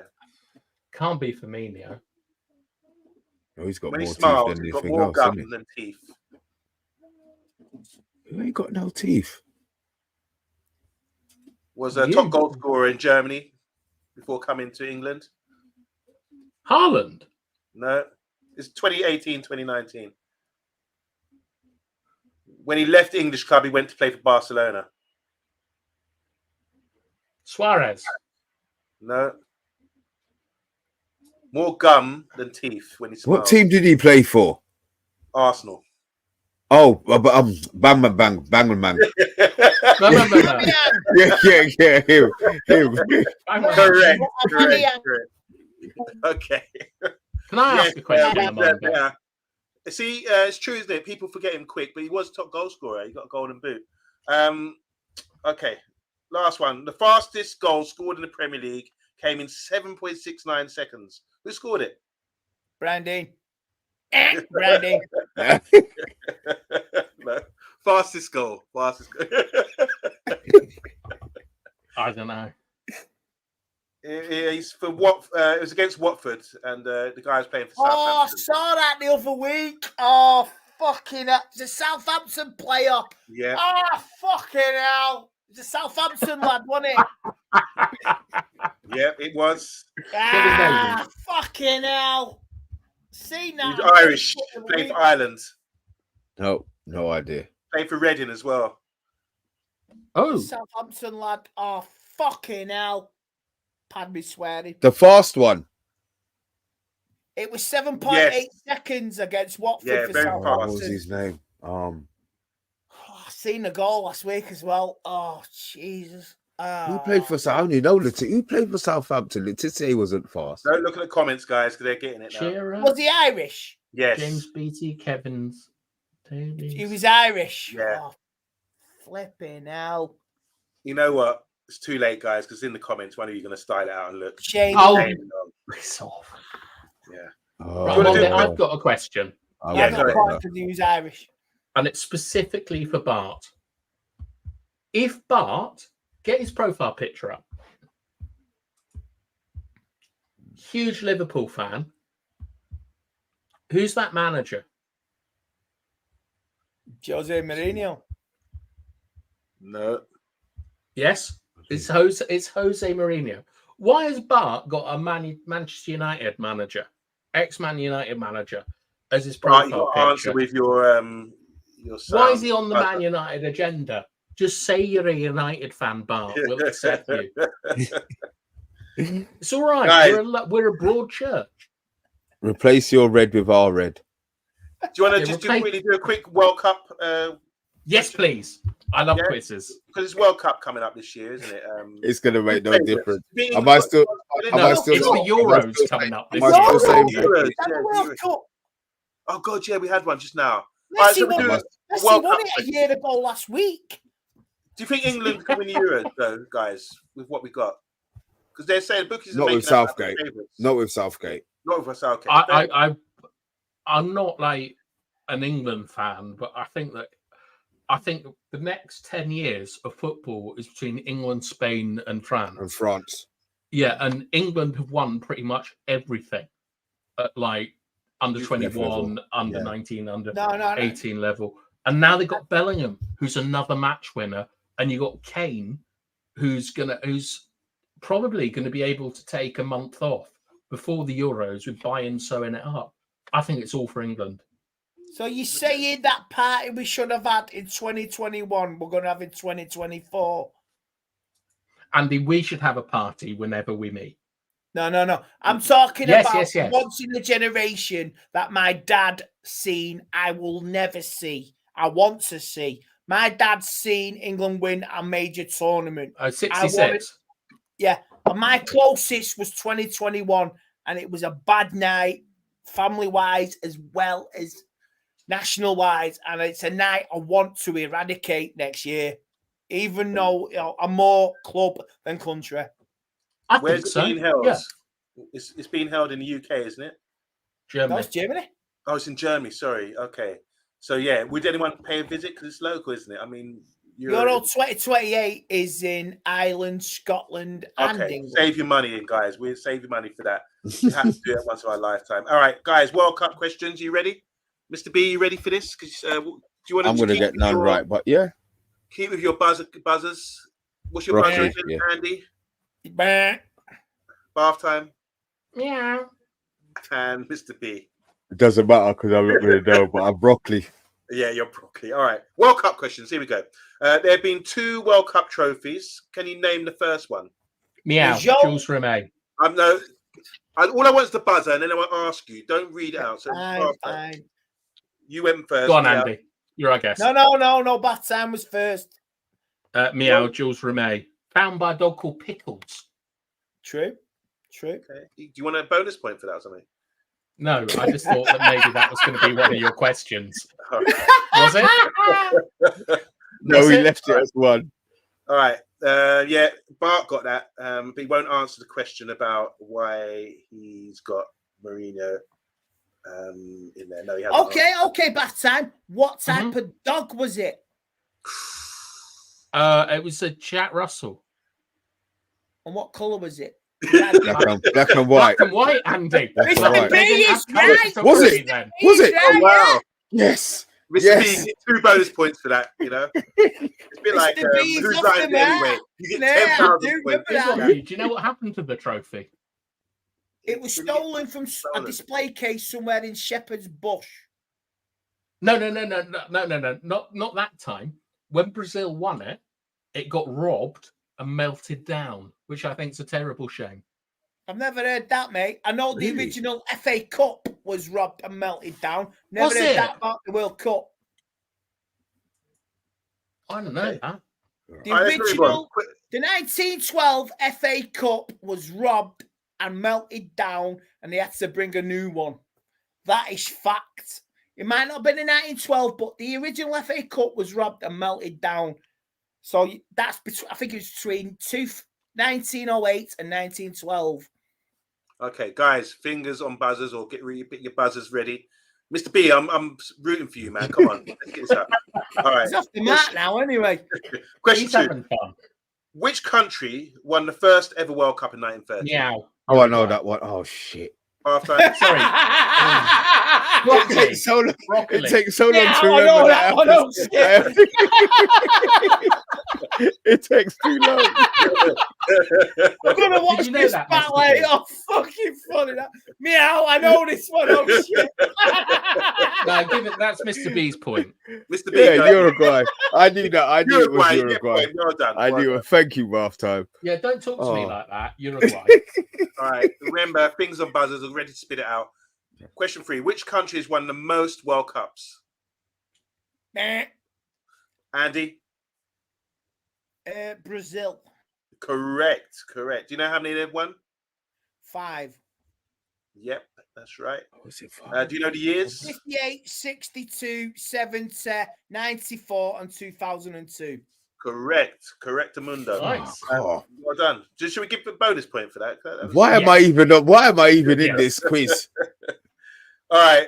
Here's question 4. Which 3 countries have won the World Cup twice? Can you name them?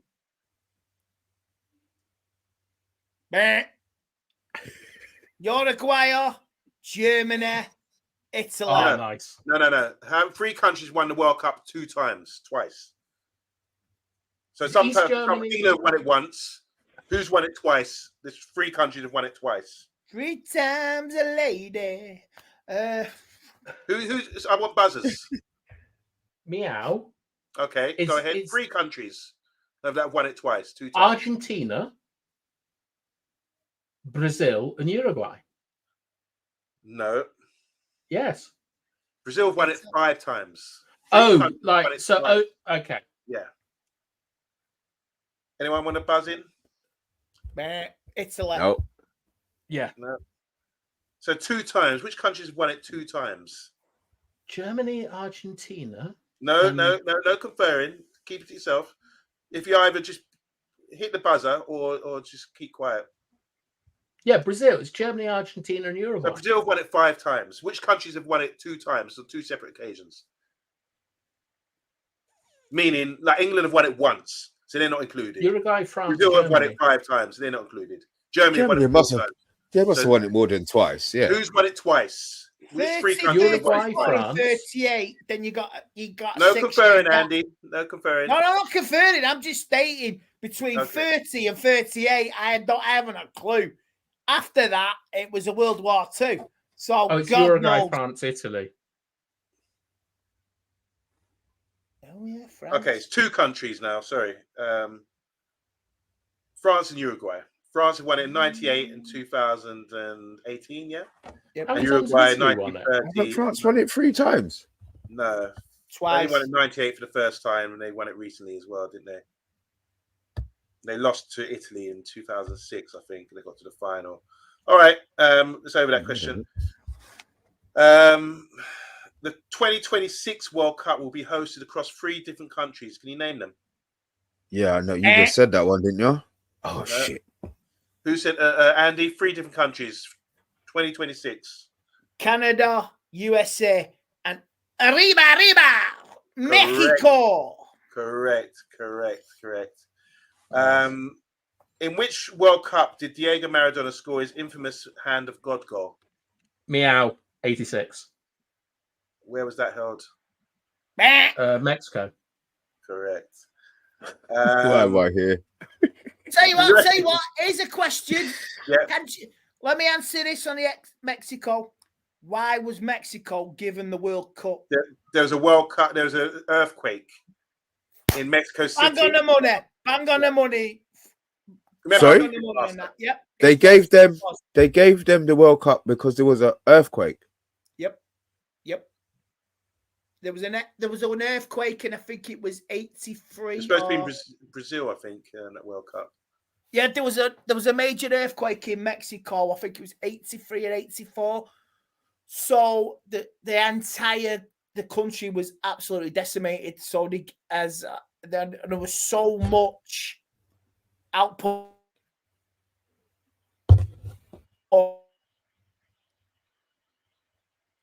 I think Andy's gonna have a hard time winning the quiz if he's freezing like this. Look, I got a better chance of getting a bloody point than that. You certainly do. Let's do it now before Andy comes back. Next question. Okay. 3 people have won a World Cup as a player and a coach. Can you name all 3? Meow. Oh, fucking hell. Meow, He's a go ahead. French manager. Carlos Alberto, Who? Deschamps, Beckenbauer. No, wrong. What about Ancelotti? Broccoli. So 3 people, you're out of this bath time now. 3 people have won the World Cup as a player and coach. Can you name? I know 3? Deschamps is one. I know Deschamps is Right, definitely I'm gonna go one. with you, Miss B. You didn't say broccoli, but it's your time. Get stuffed on one day. I really know the question.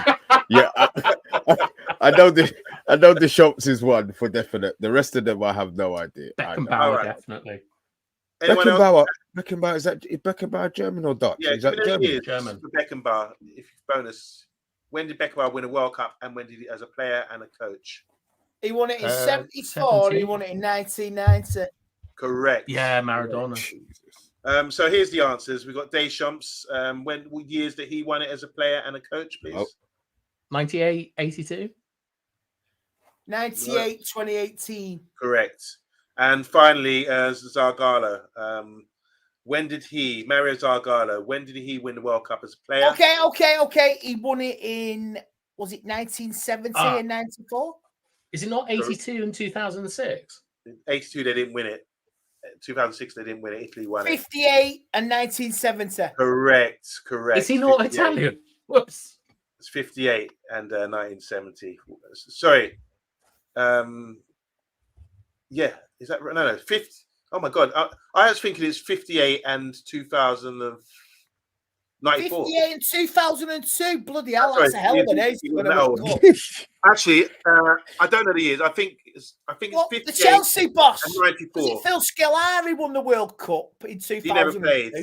He didn't play though, did he? I know that much. He was rubbish. Zagallo, did he play? I don't know if he played in 70. I think he played in 58 and won it in 94 as a coach. All right, last question. 2 English players have won the World Cup Golden Boot. Who are they? Buzzer. Meow. Yep. Hurst and Kane. No. No, see, Broccoli. Gary Lineker. Yep. Go Lineker. on, and Gary Lineker and It's not going to be Hurst. It's going to be Kane. Yeah, Kane. Kane. Well done, Mr. Beast. Hey! Yes, Mr. Beast. Yay! I got one. It's the sound of the police. Do you want to do a quick weird one before we sign out? Please. Yeah, go on, let's have a weird one. All right. Now I'm gonna be quick on this. So quickly, don't remember the rules. Buzz and do not speak until I ask you what the answer is, please. Which Swedish footballer once had a clause inserted into his Premier League contract that prohibited him from traveling into space? Meow. Yeah. Let him finish the question. I know the answer. I started to finish. To Sunderland. Yes. Do you want to add to that? Sorry? So Stefan Schwartz had a contract. Sunderland player. Yeah. He once in an interview expressed interest in going on a tour to space. And when he was signed by Sunderland, they made him put in his contract that he wouldn't be pissing about in space. No way. True story. How did you know that, Bath Time? And why did you say broccoli? Well, because I know the answer, but I can't remember the noise that I made. All right, remember your noise, your buzzer noise. Here we go. Question 2. Which Ballon d'Or winning footballer had a galaxy named after them in 2015? Meow, probably Messi. The Messi Nebula. Fucking Well, it's the other one. Messi Way, like the Milky Way. Way. Ballon d'Or winning footballer had a galaxy named after them in 2015? Well, if it wasn't Messi, it would have been Ronaldo, wouldn't it? There you go, Ronaldo. Yeah. It was Broccoli, actually nice, Mr. Ronaldo. B. We should solve crimes together. It is Galaxy Cosmos Redshift, which is CR7. That's a tough one. Isn't it? Oh, nice! Redshift, the Doppler effect. That's really clever. Okay, you know about that then? What? The Doppler effect, yes. Okay. I have no idea what that's It's about. too late for that, man. Just get this quiz finished. All right, here's one that you might all stuff. get. I think Andy might get this because he's a big fan. Can you name the former Germany international who went on to become a professional wrestler in WWE? Stop. Goalkeeper. Come on, people in the comments. Which former German international went on to become a professional Oliver wrestler? Kahn. No, it was Tim Weiss. No. Okay. Which former England internationals reached number 12 in the UK charts in 1987? Broccoli. I know this one. Broccoli. Glenn Hoddle and Chris Waddle. Correct. What's the song called? Fog on the Time. Shining Lights or something, innit? Diamond Lights. Yeah, I knew it was something like well that. done, Mr. B. Broccoli in the house. All right, Andy, on your toes, please. Which former Tottenham manager has competed in the Dakar Rally?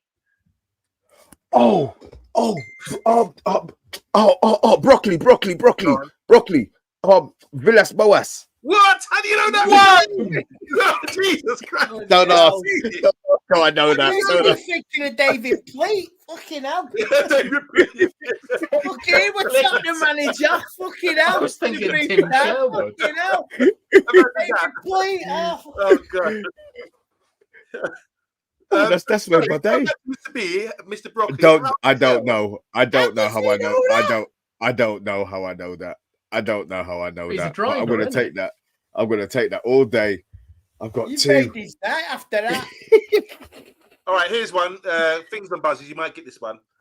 The England Euro '96 song "Three Lions" was a hit by which comedy duo? Lightning yeah. seeds. No, Meow, Which with Dylan comedy Skinner. duo? no, broccoli, Dylan Skinner. broccoli. Dylan Skinner.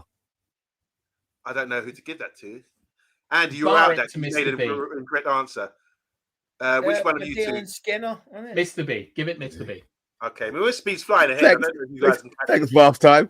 Yeah. Christmas Unless you spirit guys and all of that. Yeah, Mr. Beast just thrown a curveball, man. Jesus. You're not a bottle job, are you, Mr. B? You're not going to throw this away, are you? I might do it Arsenal. Okay, yeah. Nice.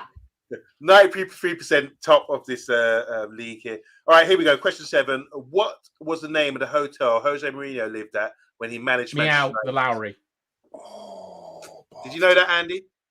I knew Yeah, I that did one. not actually know that. Half Yeah, time I so did. quick with his meow. He's got an easy one. Meow's easier than broccoli. Meow, broccoli. Right, I'll do meow, broccoli. You do meow. No, it's all right. It does make no difference. But it's no difference. All right, I'll say, I don't know, philanthropy. All right, which Spanish club's nickname is Los Colonaros, which translates in English as the mattress makers? Bang. Atletico Bilbao. No. Say it again on Monday. You asked me to say You foreign probably words. say it wrong. You probably say, watch bath time. You said the word wrong. Yeah. I'll tell you what I do. I'll spell it in the comments, yeah? So here we go.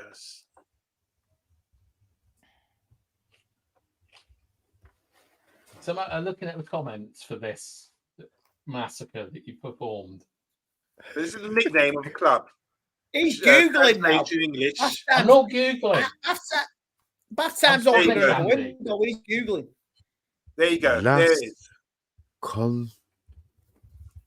It's not Real Oviedo. My glasses need cleaning, boy. So here I we go. don't know. I'll take a Collie guess with goes- Almeria. No, Canones. Is that what? the mattress Canones. makers. No. No idea. Any ideas, No, guys? I have no idea.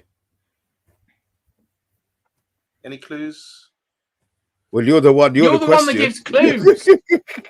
It's too late. They've got it in the comments. It's Atletico Madrid. Mm, I Okay. doubt that strongly. All right. Here we go. You're going to get this one. So ready, Andy. You're good with your music. And English rock star Elton John was twice the owner of which football club? Philanthropy.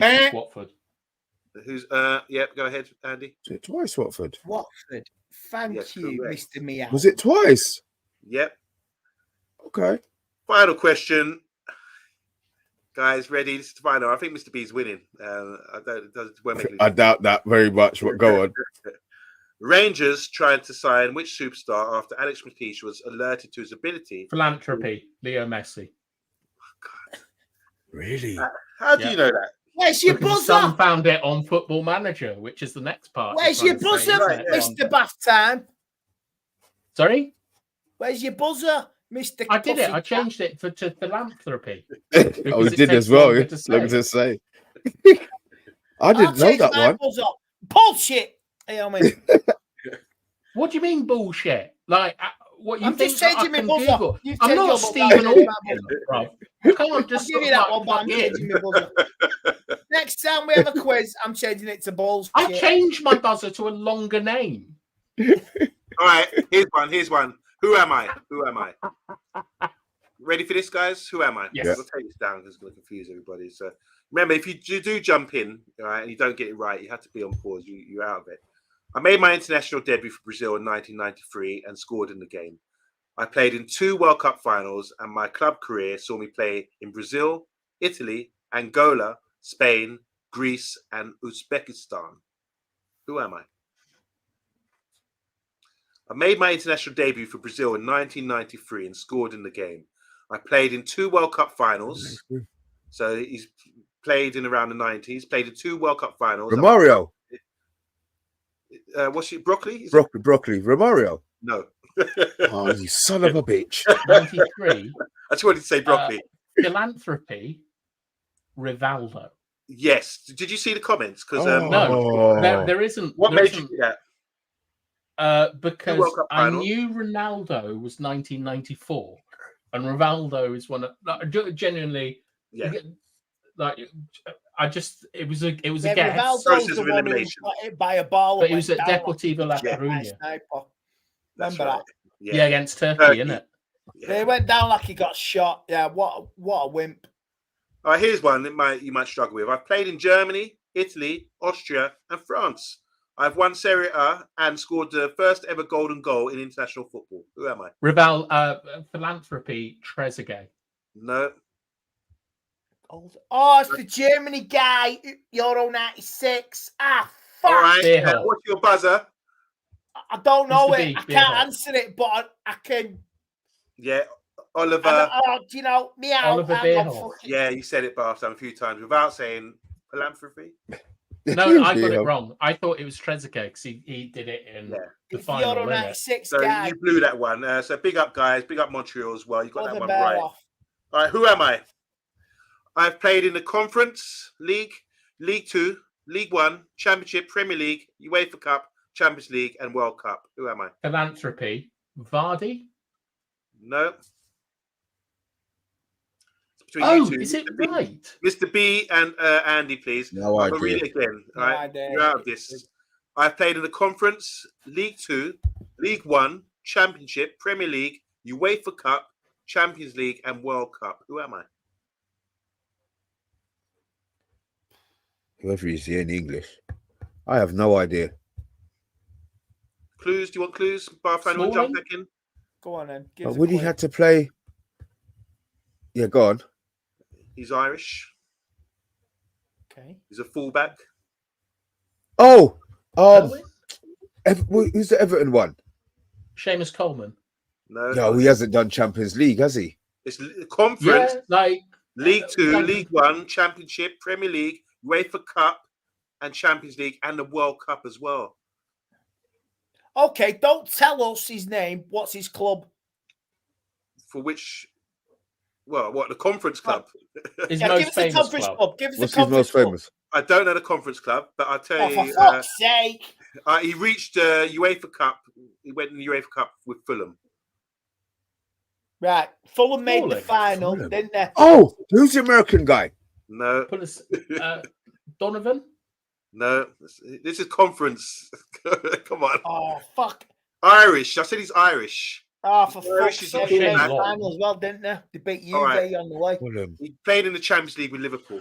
That must be the biggest clue I've given you. Finnan. Yes. Wow, I wouldn't have got that. So I didn't know that. He played in a conference as well and all the divisions up to that. Very impressive. Yeah. Yeah, that is a hell of a bleeding feat, that. Gee.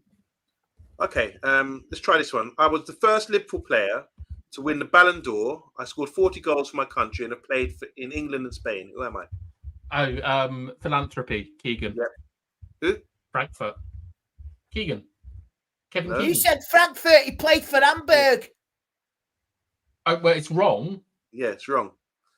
So I was the first. Oh, You're out of Andy. this, Mark. You're out of this between Mr. B and Andy. I was Yes, the first. it's between Liverpool Andy and player. Andy, you mean? Sorry, it was. I was the first Liverpool player to win the Ballon d'Or. I've scored 40 goals for my country and have played in England and Spain. Kevin Keegan won it at Hamburg. Meh. Kevin Keegan. No, Spain. come on, guys. I was the first Liverpool player to win the Ballon d'Or. I scored 40 goals for my country and have played in England and Spain.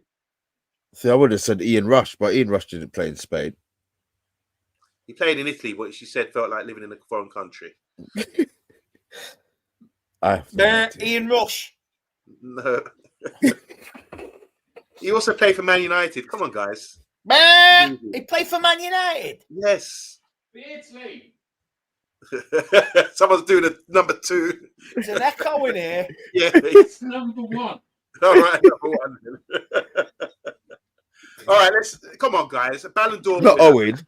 Yes, it's Owen. Come Fuck. on. Oh, Yeah. serious? Yes. All right.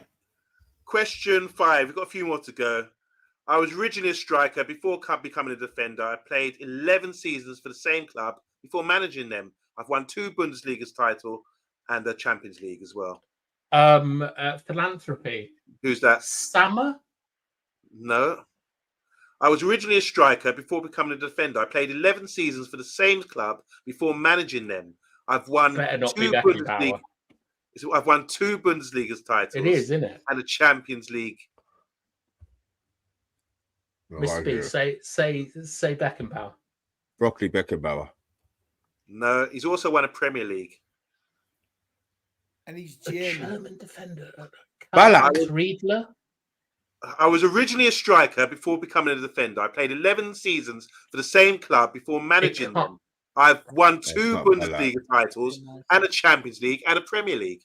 Klinsmann? No, he wouldn't have won one. Okay, listen very carefully. Clues in the question. I was Lehmann? originally a striker before becoming a defender, so he's a player. I played 11 seasons for the same club before managing them. Oh, for so fuck's as a sake, manager, Klopp. yes, it's Klopp. Oh shit. Okay. Guys, you're struggling out here. The clue is always in the question. Question 5. I was originally a striker before becoming. Sorry, I've done that one. Clues in the what? OMONDI? Yeah, not that one. Not that question. Question 6. Sorry. I have played for Chelsea and spent time playing in Turkey. I've been crowned African Footballer of the Year 4 times. and won the Philanthropy? African Cup. Eto? Yes. Question 7. I have won league titles in Italy, Germany, Portugal, and Austria. I have also won the European Cup, both as a player and a manager. Who am I? Countries again? I've won league titles in Italy, Germany, Portugal, and Austria. I've won the European Cup, both as a player and a manager. Who am I? Oh, I'm going to take a guess here. Philanthropy. Ancelotti. Almost. You're on the right track. He's Italian. I've won the league titles in Italy, Germany, Portugal, and Austria. I've also won the European Cup. Think European Cup, so it's a bit older. As a player and a manager. Great manager. Really great Italian manager. Oh, I know who it is. It's you go to his I house. know him. I can see wait, him wait. with glasses. You've already spoken bath time. Yeah. You used to smoke a cigar, maybe, on the touchline. Always come up against Manchester United. Mr. B, Mouse. Finish it off. Agatha Christie. Mouse. I could picture him. Mouse what? What do you catch a mouse in? Trap. Yeah. Right? Manager. Oh, I know. Oh shit. Yeah. I know. Yeah. Yeah. Go. Do it. Go. Trapattoni. Yes. Yeah. So it says here, I won league titles in Italy, Germany, Portugal, and Austria. Also won the European Cup both as a player and manager.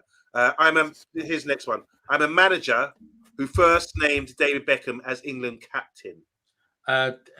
Philanthropy. Sven-Göran Eriksson. No, it wasn't Sven. No, it was the whole. What's the whole guy? The whole guy. Don't shout out.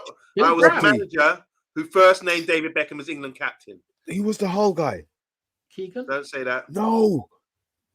I was the manager who first named David Beckham as England captain. What's his name's So obviously he was England manager.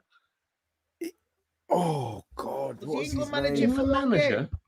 He did manager for one game. And he's on track, yeah. He was What, manager for... Oh, God. I know. Fucking hell. Todd He Grip. worked- Was No. he Think of Brian Clough's right-hand man. No, he worked under Taylor. Taylor.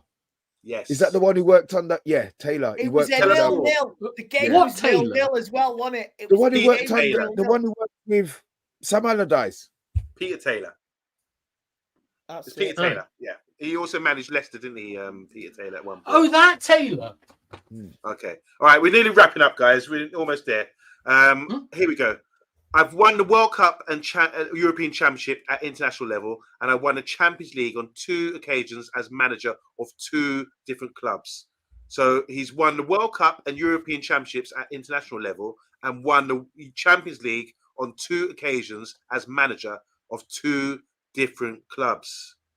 Has he been mentioned before? No.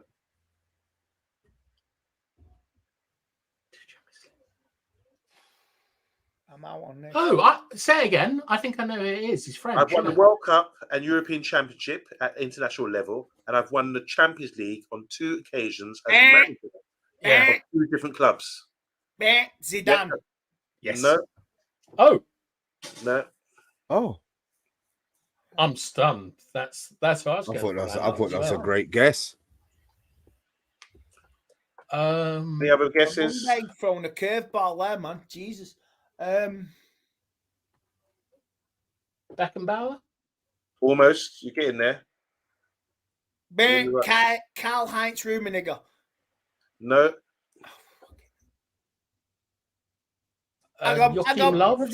Was he the former Bayern Munich manager? Could have been. That guy. Yeah. How do you pronounce that? In German. Schlag. That's actually how you say it perfectly. So thank you for the points. Technique. All right. I'll leave it there, guys, Thank because you. the other one's a bit poor. It's not a good question. No, go on. No, it's rubbish. It was Cristiano Ronaldo about his shirt numbers. I don't think it was very good. Just want to, can everyone say hi to Emma? It's actually Christmas Day now, guys. We've Jesus Christmas, Christ. crossed the border. We crossed the border into Christmas, which is probably the longest show we've done in a long time. Apart from the eye test. I love this today. Which is coming back. I love this today. This is taking me through because it's sod all on the telly today. What great I've got a entertainment. message, Mr. B. Good on you. I've got some questions if you want to go a bit longer. I need to go. I think we all need to. I need Right, to go. one Let's give question. it 5 minutes, Mr. B. I'm willing to give 5 more minutes. A bit more entertainment, guys. which- You want 5 more minutes? Yeah. Which Manchester United youth player was arrested for drag racing? Mads Kim. I'll give it to you, but it's not the Mads correct Tim. name. Yes, Mr. B gets it. It's Tim, yeah. Yeah, what an idiot. Which Manchester United player has the longest ban in recorded sports history? Paul Pogba. No, Eric Cantona. no, Oh, Rio. no. It's from about the 30s. Oh, I don't know. Oh, A bit Oh, before you don't know. then, you know Come what on, I mean? you didn't watch them. Enoch I've West. no idea. He's Who is it? flipping Googled that And one, why? hasn't he? Who is it and why? I've just said it now. Come on then. Enoch West. Billy Meredith. No, it's Enoch West. Enoch Never West. heard of it. Never heard of it. Never heard Enoch of it. West. Longest ban in recorded sports history. All right, what was it for? Match fixing. Oh, wow. Wow, I didn't know that. Who was in goal for Pele's last game? Cosmos? Is it for Cosmos? It's from a film. Hey, for Cosmos, this is his last game. It's from a film. Sylvester Stallone. Yes, Mr. B. Are you It's serious? escape to victory. Oh my God. Okay. Who's done the overhead kick? That was Sylvester Pele, Stallone. isn't it? I mean, No, that was Pele. That was Pele. No. Was it Pele? I thought it was Ozzy Ozzy Idealist done the flick over there. Okay. Over there, Right on Monday. yeah. I think that's time. Should we blow the final whistle? I think Yeah. we might have to. Yes, but I would like to wish everyone a Merry Christmas, and I love this channel. We do it every single night.